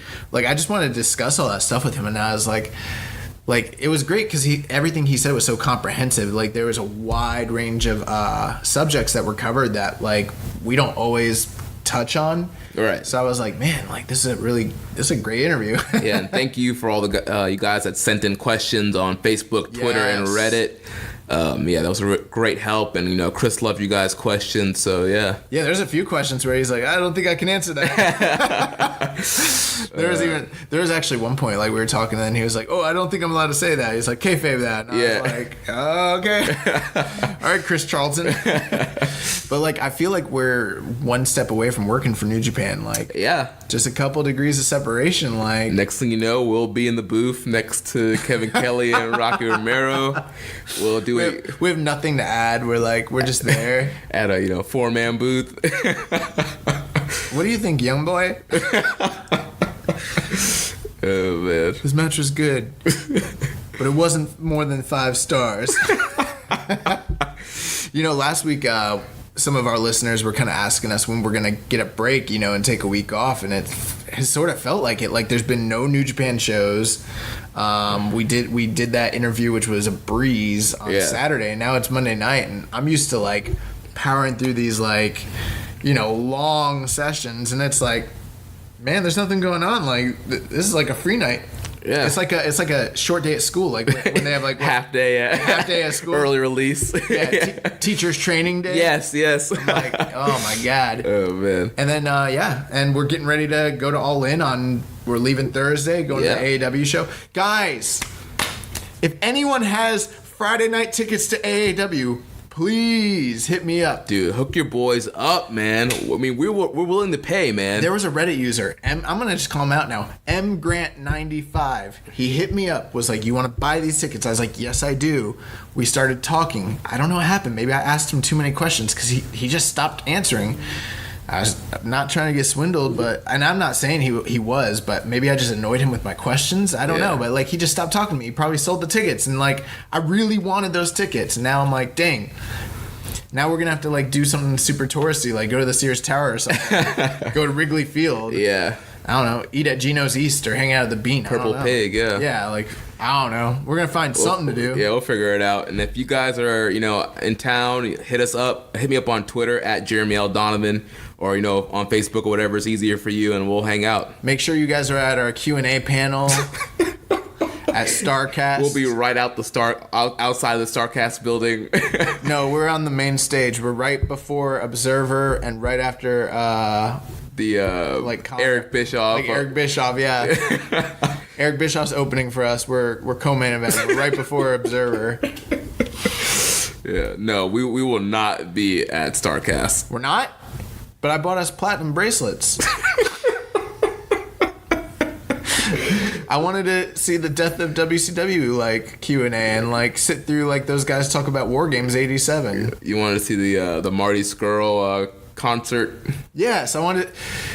Can we talk about that for a second? How come? I know we talked about this last week, but like, how come like nothing from Being the Elite is like actually happening on All In?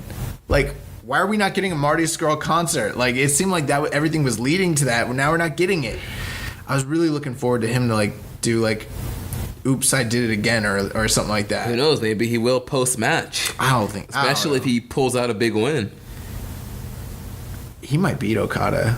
You think he's gonna beat Okada? I don't, cause dude, the whole bill has been like he's the underdog, and we already know what state of mind Okada's in. Like Marty could win. Everyone keeps telling him that he's effed, right? And it's like, what if he beats Okada? Oh my God. I don't think New Japan will let Okada do that, but that's going to be crazy. So yeah, so we are going to be in Chicago next week. When we come back, we'll be bringing you guys the latest coverage. We might even be doing some special episodes, but we're going to be in Chicago. We're hanging out with some other podcast friends of ours, so you never know. There might be some crossovers. Yeah, you never know what's going to happen. But we'll definitely keep you guys posted. We definitely want fan questions for that episode as well, definitely. And then the week after that, we come back because we have like actual New Japan Pro Wrestling, right? Yeah, Road to Destruction. I can't come too soon. Oh my God, like I'm like in withdrawals right now. I'm like it was nice to have a break after G1, but now I'm like, where's my New Japan? Yeah, like I need to see a young boy match. I need to see Suji and Yumura. Like they should have thrown us a little Lionsgate show. They could have thrown us a Lionsgate show. They could have given us a little taste. Yeah. Give us a little taste. Give us a taste. Yeah, oh, man. You ready to jump into news? Yeah, let's do it. So let's talk about the big news that everybody's been talking about. Neville, a.k.a. Adrian Neville, a.k.a. the man Gravity forgot, a.k.a. the man Vince forgot, a.k.a. Pac, is officially released from WWE. Free at last. Free at last. Free at last. Good God Almighty. He's free at last. He's free at last. It is official. So yeah, Neville. I don't know. I guess we're gonna have to start calling Pac. I guess so. I'm down with that. Like, you know, I want to call him Adrian Neville. I mean, I guess they dropped the Adrian. I'm guessing maybe he could copyright that. I don't know. Or But I don't know. Yeah, I don't know what it's going to be called. like, it's been weird because he's been totally radio silent the entire time since his like departure from, when was that? Was that over a year ago? I think so, yeah. Like, when was that whole thing where he got kicked in the dick by Enzo? I don't even remember now. Yeah, I did a podcast with like SMC right around that time, and it feels like it was about a year ago. Well, it had to be. I mean, SMC was still around and it wasn't Outsider's Edge yet. Let me see. The WWE Cruiserweight Championship. Was that? It was at a pay-per-view. Right. Was it after? It had to be after WrestleMania 33. Was it Hell in a Cell? I think so. It was later in the year. Remember? Right. I'm gonna find it right now. I'm trying to think. Was it Survivor? It was TLC. TLC. Okay. It was October. Gotcha. So we're like about 8 months essentially. So yeah. So they kept this dude on the shelf for about 8 months, and you know, there's been podcasts back and forth. You know, there's been analysts and different takes on the whole matter. The whole entire like legalese of the contract dispute and all that. This podcast, I don't think we're that kind of podcast where we're going to get into all that, but it does seem like a shame that for the last 8 months we haven't been able to see this guy work for whatever various reasons are out there. Right. Whether it be he was in the wrong, WWE's in the wrong, a combination of the two. I'm not really a lawyer. I don't know. You know, I think a lot of people think they know how these contracts work and all that, and I'm like, I don't know. Like, I'm just honest. Everyone thinks they know, and I'm just honest about it. I'm like, I don't know. Like, because we really don't know. Yeah, we don't know I mean, we can think that we know, and we can read all the dirt sheets and newsletters we want to, but honestly, we don't really know what's going on behind closed doors. But I do know that this guy's run was one of the only things in an entire year that I enjoyed in that company. I mean, his reign was fantastic. His work has always been fantastic, but that reign, that character that he was doing, the king. Yes, the king. Specifically. Yeah, king of the cruiserweights. That just freaking incredible. And now, like, he might be, like, he's going to be a free agent. Like, what do you think's going to happen? You think, like, you think he's fat? You think, like, he's, like, happy and he's just not wanting to perform anymore? I don't know. Or you think he's got the bug? I don't know. Like, obviously, I don't personally know him or his motivations in life and stuff like that. But just based off of the path that he's gone and the work that he's put in, I feel like he's the type of guy that just loves wrestling in general. And I expect him that he's been working out this whole time and that he's going to be making an appearance somewhere. Where that's going to be, I'm not sure. But I'm telling you, if I'm Ring of Honor, I'm pulling whatever I can to sign Neville to a contract so that we can have Neville for MSG. Well, you know, this is a time where the changing wrestling landscape is just incredible right now. I mean, Mexico seems to be getting hotter by the day.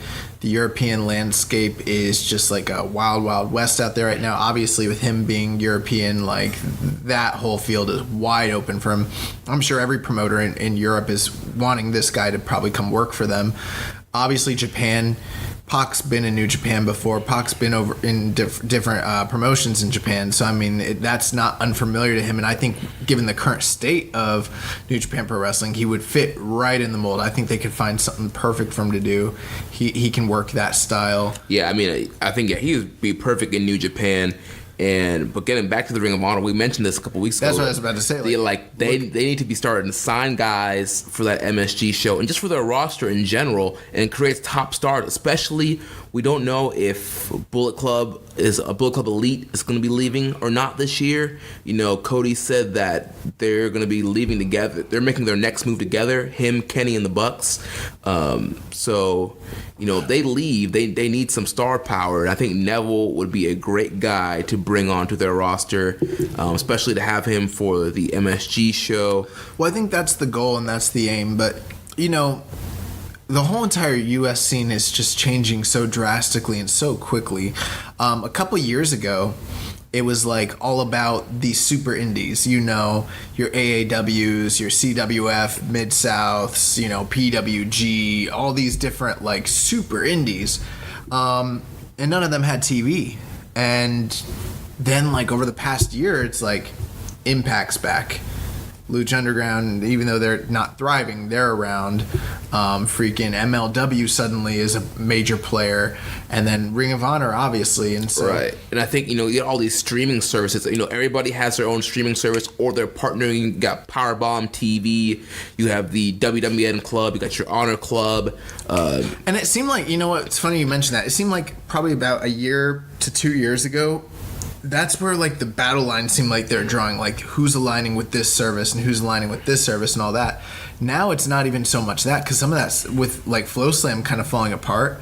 It's not even that. It's like now it's this arms race. Who's going to get the next big TV deal? Right. That's the big... And so, like, a couple years ago, we used to think, like, kind of like Cody. Remember, Cody went on the indies, and or, like, Chris Hero came back, or Alberto, and these different guys, and we're like, dude, they're on the indies, and they were making the towns, doing all that, building a reputation for themselves so they could build up their brand. Suddenly, all of a sudden, it's like, that's still a thing, but, like, with the Bucks and all them leaving, it's sort of feeling like companies are coming back, right. TV deals are coming back, and it's like, if you want to get a TV deal, you get a proven commodity. This is the kind of guy that you sign, especially with what's happening with like the MSG show and All In. So it's very, very, very exciting. We have no idea what Pac is going to do next. Right. I mean, he could show up at All In. He could be in the Battle Royal, get himself a Ring of Honor title shot. I think that there are people who think that's what's going to happen. I would lose my mind if that happens. I don't know if it's like actually going to happen, but I mean, what bigger show could he in the near future could he like show up at now that he is totally cut ties with the company and free to work wherever he wants? Right. That'd be just, man, you wanna take a show where people are talking about like, oh, it's just a whatever show. You put Neville on that show, you put him up against Jay Lethal, you let him tear the house down. People are gonna be talking about All In. Yeah. People are gonna be talking about All In. Yeah. You put what did they put? Yeah, I mean, I'm not saying you should do this, but you put the Ring of Honor World Title on the dude, and it's like, holy crap. Yeah, that totally changed the landscape. And yeah.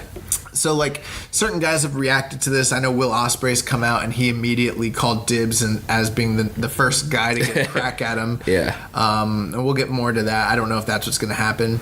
But then suddenly, like, both sides of the Bullet Club started, like, sending out kind of, like, teaser tweets. Like, I know Tama sent out a tweet that kind of... He posted, like, an Instagram pic of Neville. Yeah. Saying, like, what a heel or something like that. Hashtag firing squad. And then you had Marty and Matt Jackson at a toy store holding up the WWE Neville action figure.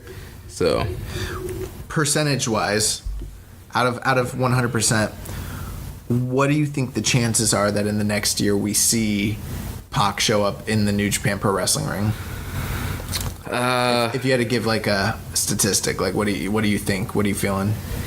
I want to say there's like a 70% chance.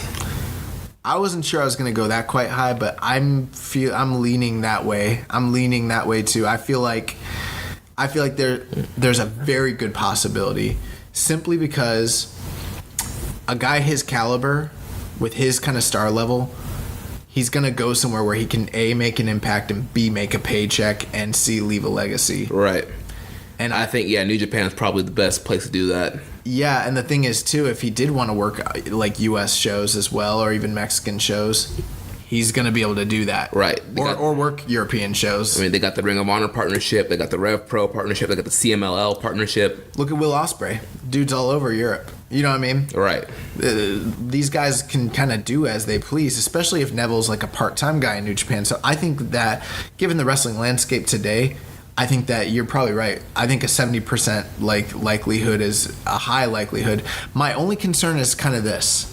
And I'm not saying that everyone's this way, but in the wrestling world, you want to be on the biggest show and become the biggest star that you can be. And he's already been to the big show, which is WWE, and it didn't happen for him. And it seemed like they were in NXT propping him up to be something big, but as the story goes, so many times guys get to the main roster, they get lost in the shuffle. They don't have anything for him. And he's a guy that I think a lot of hardcore fans still saw like that he could potentially do something big, and they just never really went with him in that capacity. You know what I mean? Right. Do you think that could be demoralizing to someone who loves wrestling as much as him and is, as driven as him, where you basically get told no? Right. I mean, definitely, if your goal is WWE, a lot of times, there are some guys, you hear them, they're like, why didn't you do indies? Like, well, WWE was my goal. That's where I wanted to be. Like, I feel like I would be on a lesser stage if I'm not in WWE, and I kind of feel like I'm lowering myself. So that could be the situation. Again, we don't know Neville's motivation, his thought, what's going through his mind right now. Because a lot of guys are like that, and not even just like that they want to be stars, but and for some people it is that. But you love wrestling, you grow up, you watch this product, all the biggest stars are there. It's where people say you need to go work. You get there, and it doesn't work, right? For whatever reason, And I mean, you could go the Cody route, and you could rebuild yourself, and then hopefully come back. You could go the Chris Hero route. You could rebuild yourself, get brought back, and then get dumped on again. Right. You could go the CM Punk route and just never come back. Yeah, there's a lot of different options. There's a lot of ways that it can happen. Like, you never can tell with a guy how that sort of situation is going to really affect them. Right. We don't know if Pac's ever going to come back to right. Really I mean, we're all excited and hope he does, but he could be like, yeah, I'm done. Yeah. However, I think now with the changing landscape, I think that leaves a door. It's more promising. Yeah, it's more promising. Leaves a door open. Like, you can make big money on the independents. You can make big money in New Japan, Ring of Honor, outside of WWE. So, just like I said earlier, based on just how much time and effort he's put into wrestling and just how good he is, I feel like he's going to come back. I hope so. I really, really, really hope so. So, yeah, we'll get to the rest of the news. Did you have any final thoughts about, Neville's return, Pac's return? Like I said, I hope to see him come back to the ring. I think I would love to see him in Ring of Honor and or New Japan. So we have a wide variety of news. We're going to get right to it. So we have 3 different wrestling-related deaths this past week, and all 3 of them are pretty tragic. The 2 that are probably a little lesser known, former Joshi star Aaliyah, who was battling stomach cancer. She just recently passed away. That was something that was confirmed on Sumi Sakai's Twitter. And then Chris Champion, who I'm not as familiar with his work, but I've heard a lot of people talking about him. He also passed away this past week, and the details seem to be pretty scarce on his passing. And then the big, media story, Viano 3, who of, Mexico and CMLL fame, died at the age of 69 this past week as well. I don't know if did you hear about, I know you probably heard about the Viano 3. Yeah, I've heard about all those deaths. Oh, really? Yeah, between, Voices of Wrestling, Wrestling Observer. I just heard about Aaliyah today, personally. I was not as familiar with her work, but it appears that she had, stage 4, I think it was stomach cancer. Yeah, I think it was, yeah. And when she found out it was terminal, apparently when she stopped her chemo because she loved wrestling so much, when she found out it was terminal and she wouldn't be able to do anything about it, she wanted to build up enough strength to have a final series of matches. So she did that instead of getting treatment, essentially, which is pretty crazy. Yeah. Yeah. But yeah, I mean, for those who are, I'm sure Sierra and people over at like Ring Bells Roundup, they probably are familiar with Leo's work. With Viano, with Chris Champion, I'm not too familiar. I know that he was in various tag teams over the years and that sort of thing. Yeah. I'm not I wasn't really too familiar with his work. Viano 3, though, obviously, I think. Have you seen the match with him in Atlantis, the famous match? No, I think you've told me about it, but I haven't had a chance to watch it yet.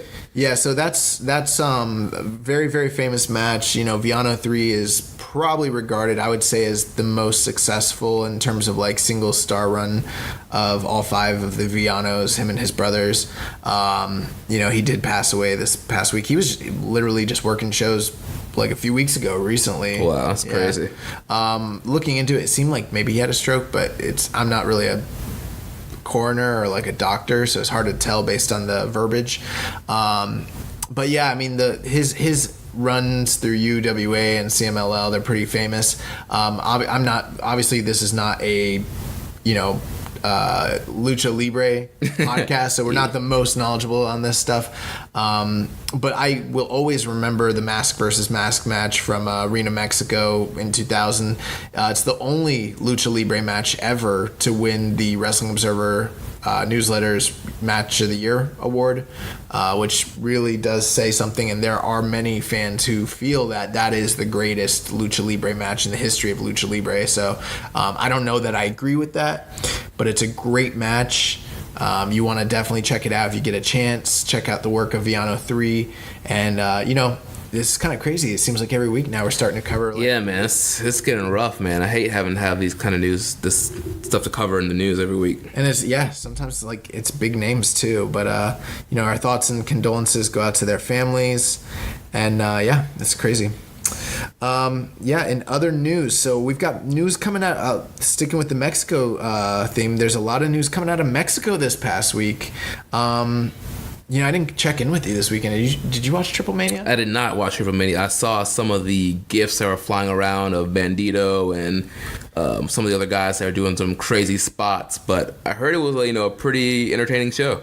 Yeah, I mean, that's good to hear, you know, compared to like the last couple of years where I've heard that the shows weren't so great. Right. You know, one interesting tidbit, so Alberto El Patron was supposed to be on the show and he pulled out the last minute, which was, I want to say unexpected, but at this point, it's one of those things where it is expected almost. Right. You know, for whatever reason. So, yeah, Alberto left them kind of in the lurch again. With Triple Mania, El Hijo del Fantasma, who lost his mask. Yeah, in the main event. He also plays, oh my God, what's his name? He's the freaking hunter in Lucha Underground. What's wrong with me? I'm not that familiar with all the Lucha Underground guys, so I'm not sure who you're talking about. I'll find it. Anyways, El Hijo del Fantasma. Yeah, he lost his mask to in the Fatal 4-Way. King Cuerno. Oh, King Cuerno, okay. Yeah, so he plays King Cuerno. So he lost his mask in a Fatal 4-Way in the main event. I believe it came down to him and LA Park. Yep. So, yeah, and I kind of figured that that's probably where they're going. He seemed like the correct guy to go with in that scenario.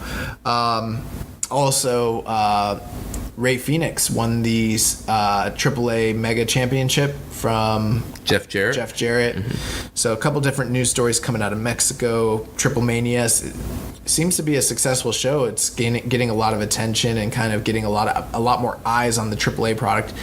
In recent years, it seems like CMLL's kind of been the show with it being so accessible on Fridays. Right. But more and more people are starting to tune into both of these products, which is kind of cool. Aside from that, so we know that that CMLL's anniversary show is coming up very shortly, and we've been talking about it for a while that they're going to be running the LA Park versus Roosh match, and it's not happening. Yeah.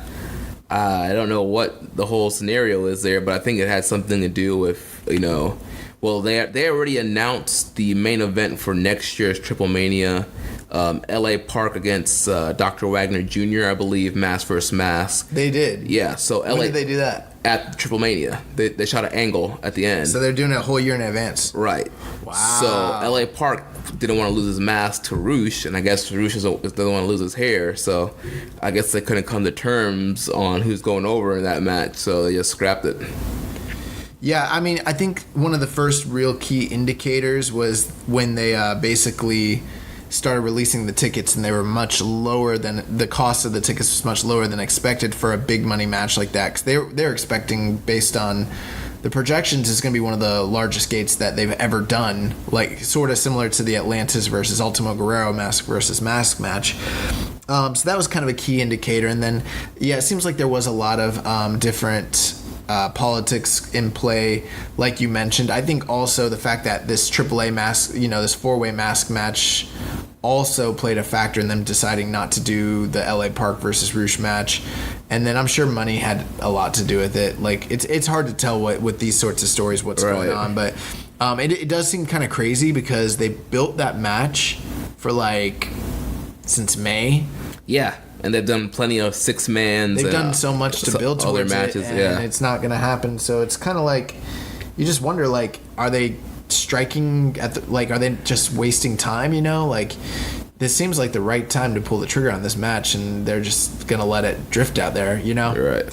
So that's kind of crazy. The anniversary show main event, which has been announced, is going to be Matt Taven versus Volador Jr. versus Roosh versus Barbaro Cavernario. It's a tag. Actually, I'm sorry. It's not a 4-way. It's Taven and Volador versus Roosh and Cavernario. Best 2 out of 3 falls. Lucha de Espuetas. So it's a hair versus hair match, which probably is going to be great. Just all 4 of those guys. Yeah, it's probably going to be fantastic. But very, very, very surprised that we're not getting Roosh and LA Park. So during that same night, we talked last week about how Impact is going to be running their first ever shows out of Mexico, their TV tapings, and they're going to run head to head with the anniversary show. Yeah, that's very interesting, especially the last few months. Pentagon Jr. and Ray Phoenix have been, weekly stars for Impact, and Pentagon's in a big feud with Sami Callihan right now. So it's very interesting that these guys are booked for CMLL, and apparently they're supposed to be booked for Impact as well. From what I'm hearing, both of the buildings are in close enough location where maybe Pentagon and Phoenix work the opener of CMLL and they drive over to the Impact tapings, or vice versa. So it's very interesting.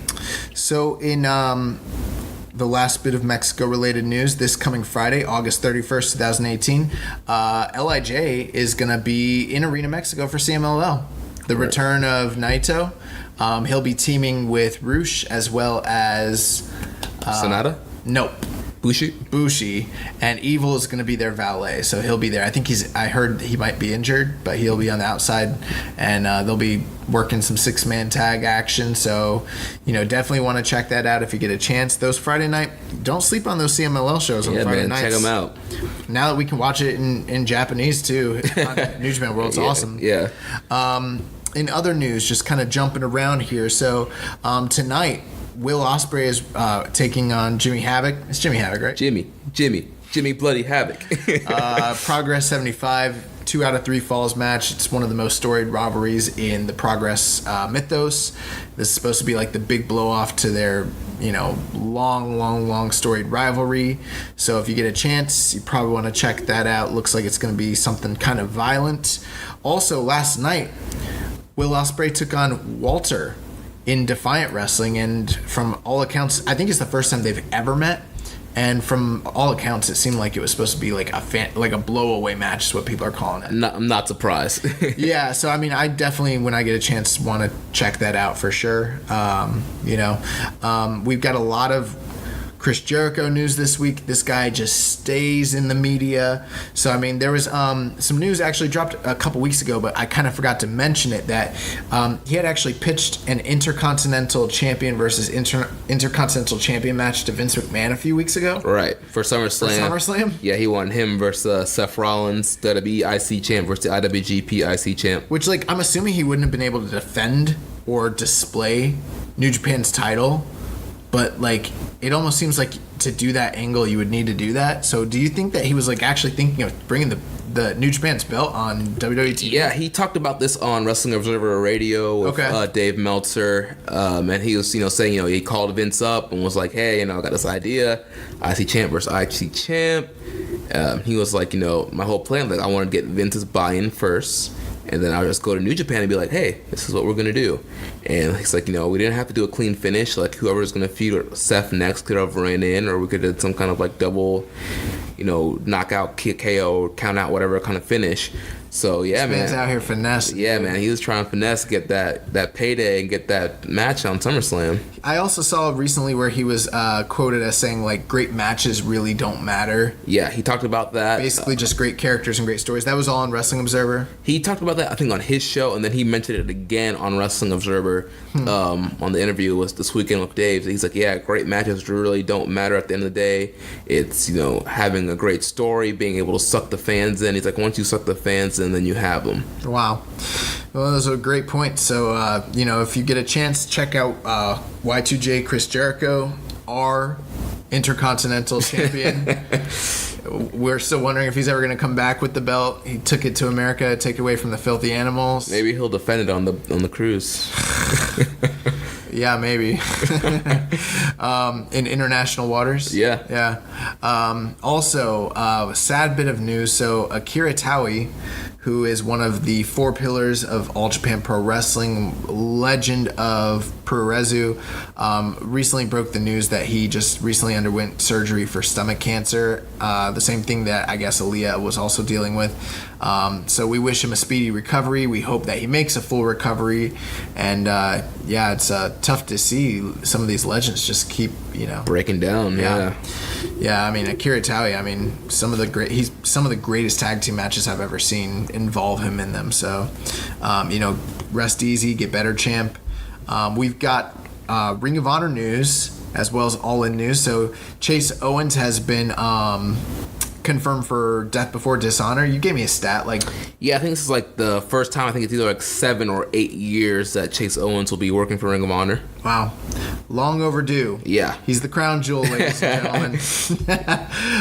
Also, Ring of Honor announced the Global Wars tours and dates. They will be taking place in November 7th, the 7th, the 8th, the 9th, and the 11th. Once we have more specific details on those shows, we will bring them to you and bring you all the greatest coverage we can on that. Also, it was the spoiler alert. If you watch Ring of Honor television, it has been confirmed that Jay Lethal will be defending the Ring of Honor World Title against Will Ospreay at Death Before Dishonor in the main event. Yeah.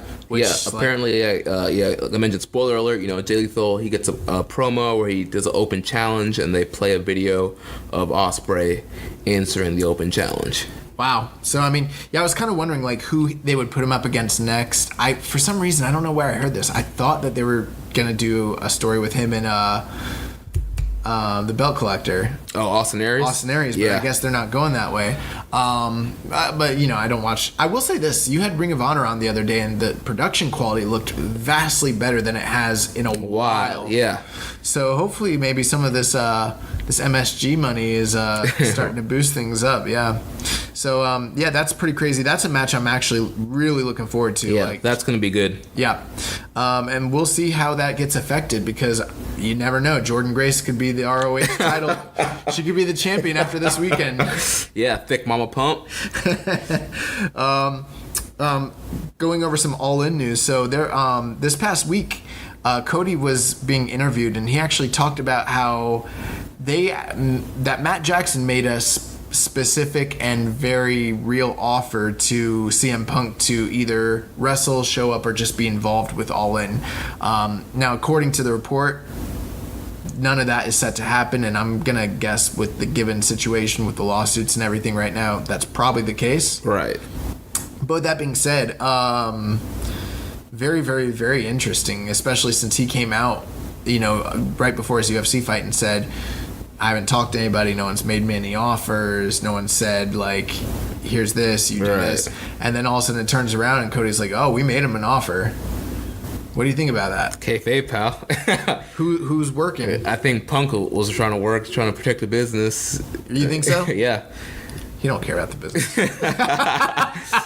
Well, trying to keep the surprise in if he was going to do it, Yeah, who knows? What do you think at this point? How do you think people would react? I think it might get mixed reactions considering Colt Cabana's also a Chicago boy. Yeah. So yeah, I think it'll be mixed reaction.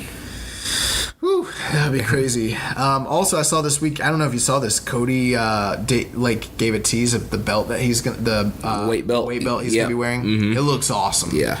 So it says do the work. Yeah. And the do is the black and yellow polka dots, and then it says and it's gold with silver trim. So for like gold dust, and then work is the American flag kind of tattered. So like for the American nightmare. And then on the very front it just says Rhodes, and I was like, that's awesome, yes. dude. Like he can't be announced as Rhodes, but he can put it on his belt. Put it on his belt. So that's really, really, really awesome. Another maybe shocking bit of news. I think for the first time since we've been doing this show, no being the elite this week. Yeah, I guess they're so busy getting ready for All In. Yeah, but that's kind of crazy. It seems like every week on Monday, like almost like clockwork, there's always a being the elite. Right, just double checking my phone to make sure I didn't I already checked, bro. Yeah, I checked. Yeah. So then let's get to the meat and potatoes here. So we covered all this other jabroni news. Let's talk about New Japan Pro Wrestling, okay? Yeah. So we got some big news this past week that the Junior Tag League is going to be in a block format this year, not a single elimination. Jeremy, are you ready for that? Yeah, I'm actually kind of excited because I want to see who they're gonna bring in for this thing. I really don't think that I'm ready for it, to be honest with you. I'm like, dude, we just got done with the block tournament. I did not think we were doing another block tournament until December, and now it's like, oh, like in like a month or two we were gonna be like, and when that's over, we'll go right into another World Tag League. So I'm very excited though to see who's going to be in the Junior Tag League this year. I'm assuming they're going to have to bring people in. Yeah, they're going to have to. I mean, they always do. Right, but I think it's going to be a lot of outside teams. I think they're only doing like 7 or 8 teams, and I think it's a 1-block tournament. I don't think it's going to be 2 blocks or anything like that. So they're just doing round robin then. Yeah, it's a single block tournament. From what I understand, I could have misinformation. I don't know how much of it's even going to be showing up on World either. So we don't have enough information yet to go off that. I bet you they'll probably tape the block matches and then just put them up. Yeah, that makes sense. Also, this past week, SportsIllustrated.com did an incredible write-up on Tanahashi, just a profile on him, his history, and his G1 win. So if you get a chance, check that out. We also have some really cool news. So Lions Break Project 1, which is coming to the U.S., Jushin Thunder Liger is confirmed for that show. Awesome. So I'm guessing we're probably going to get probably Kawato and Liger. Oh, yeah. Something like that. Yeah. So we'll see. But yeah, Liger's going to grumpy old, me. Showtay some young boys. Yeah, it's going to be Showtang guys. So that's going to be great. Did you have a bit of news there, it looks like? No, I was just getting ready. The way you're pulling out your phone, I'm like, oh, Jeremy's in position. He's got No. The free match of the week this week is Bad Luck Fale versus Nakamura from the Destruction in Kobe tour in 2014 for the IC heavyweight title. Is that match for Nakamura? Nope. That the match where he got his nose busted, that's the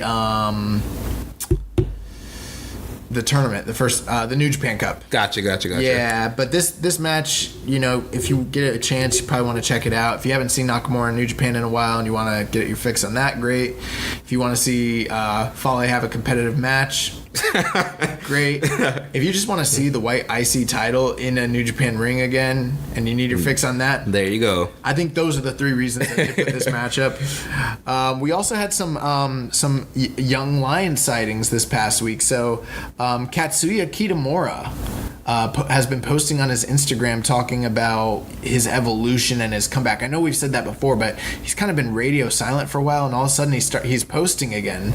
I'm hoping that maybe this is an indicator of a comeback. Yeah, I mean, I would love to see Kitamura back, man. He was just starting to catch on fire before he left or got injured or whatever the heck happened. So yeah, hopefully this is a sign that he will be coming back to New Japan. Along with that, he's still listed as an active competitor on the website. So I'm hoping that that's an indication, given all the shadiness of what happened when he took his sabbatical or was let go or whatever you want to call it, that there's a chance he'll be coming back. So I'm still optimistic about that. Also, Hirai Kawato was recently spotted on Instagram. He now is sporting a blonde mohawk, I believe, or blonde hair, as well as a beard. It's a very interesting look, very different. I haven't seen that picture yet, so I'm going to check it out after we get done recording. But yeah, Kawato, man. Yeah, Kawato. I'm excited to see him back, man. He's been in CMLL for a while now, so interesting to see what he's learned over there. For those of you who are interested in going to King of Pro Wrestling and you're foreigners, the foreign tickets have gone on sale as of 10 a.m. earlier today, August 27th. So those are on sale now. Hopefully they haven't all sold out by the time you hear this. If you're going to be in Japan, you want to attend those shows, definitely check that out. And then the last bit of news. So Kevin Kelly was on the Foreign Aces podcast, which is a podcast that I've never heard of before, but I really enjoyed it. And a lot of times when I listen to New Japan podcasts, I won't bury them on the show, but I also won't shout them out really unless I think it was good. This was a very, very good podcast. And I'll say so because Kevin Kelly, man, he's a great interviewer, like kind of like how Chris was for us on this show.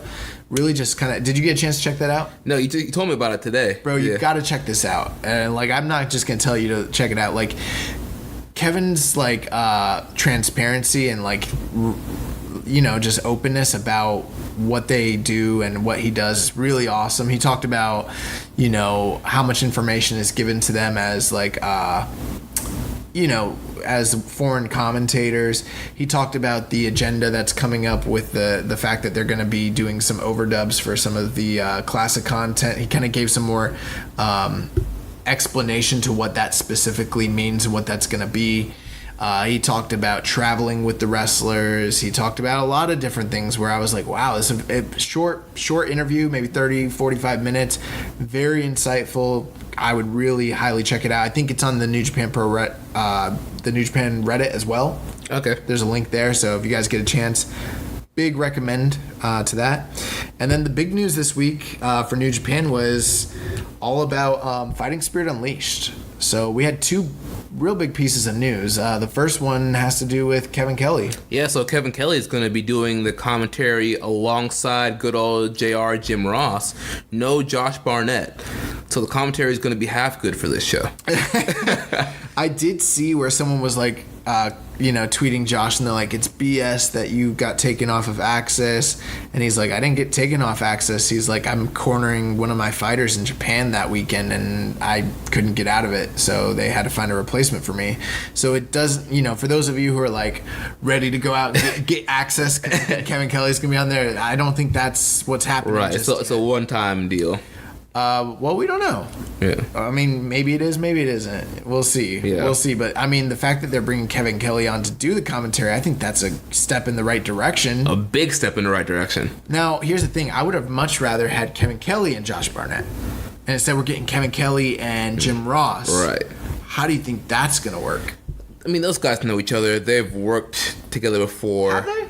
In WWE? Yeah. I kind of don't remember. I mean, I'm sure it wasn't like anything major. I'm sure it was like kind of like Superstars or Jack kind of stuff. Or, you know, Kelly was on Raw maybe one time when King couldn't make it. I think of them both as color commentators. Right. Like, or, I'm sorry, play-by-play, right? Right. That's the lead. Yeah, the play-by-play, yeah. They're both play-by-play, and so I'm like, neither of them is really like color.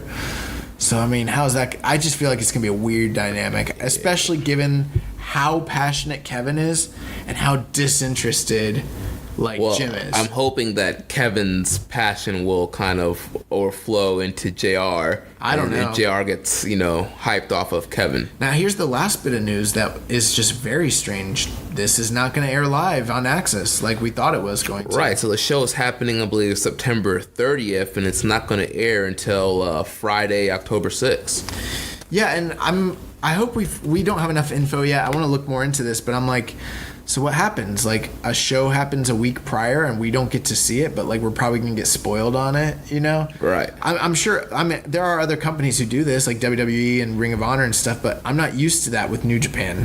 Not being able to watch a show for a week, that just seems absurd to me. Yeah, I'm not sure when it's gonna go up on New Japan World. Yeah, that's what I'm wondering. I'm like, is it going to be on New Japan World? I wonder what happened there. Like, did they just not think it was worth it to pay for it to be covered live? Like, why do the show?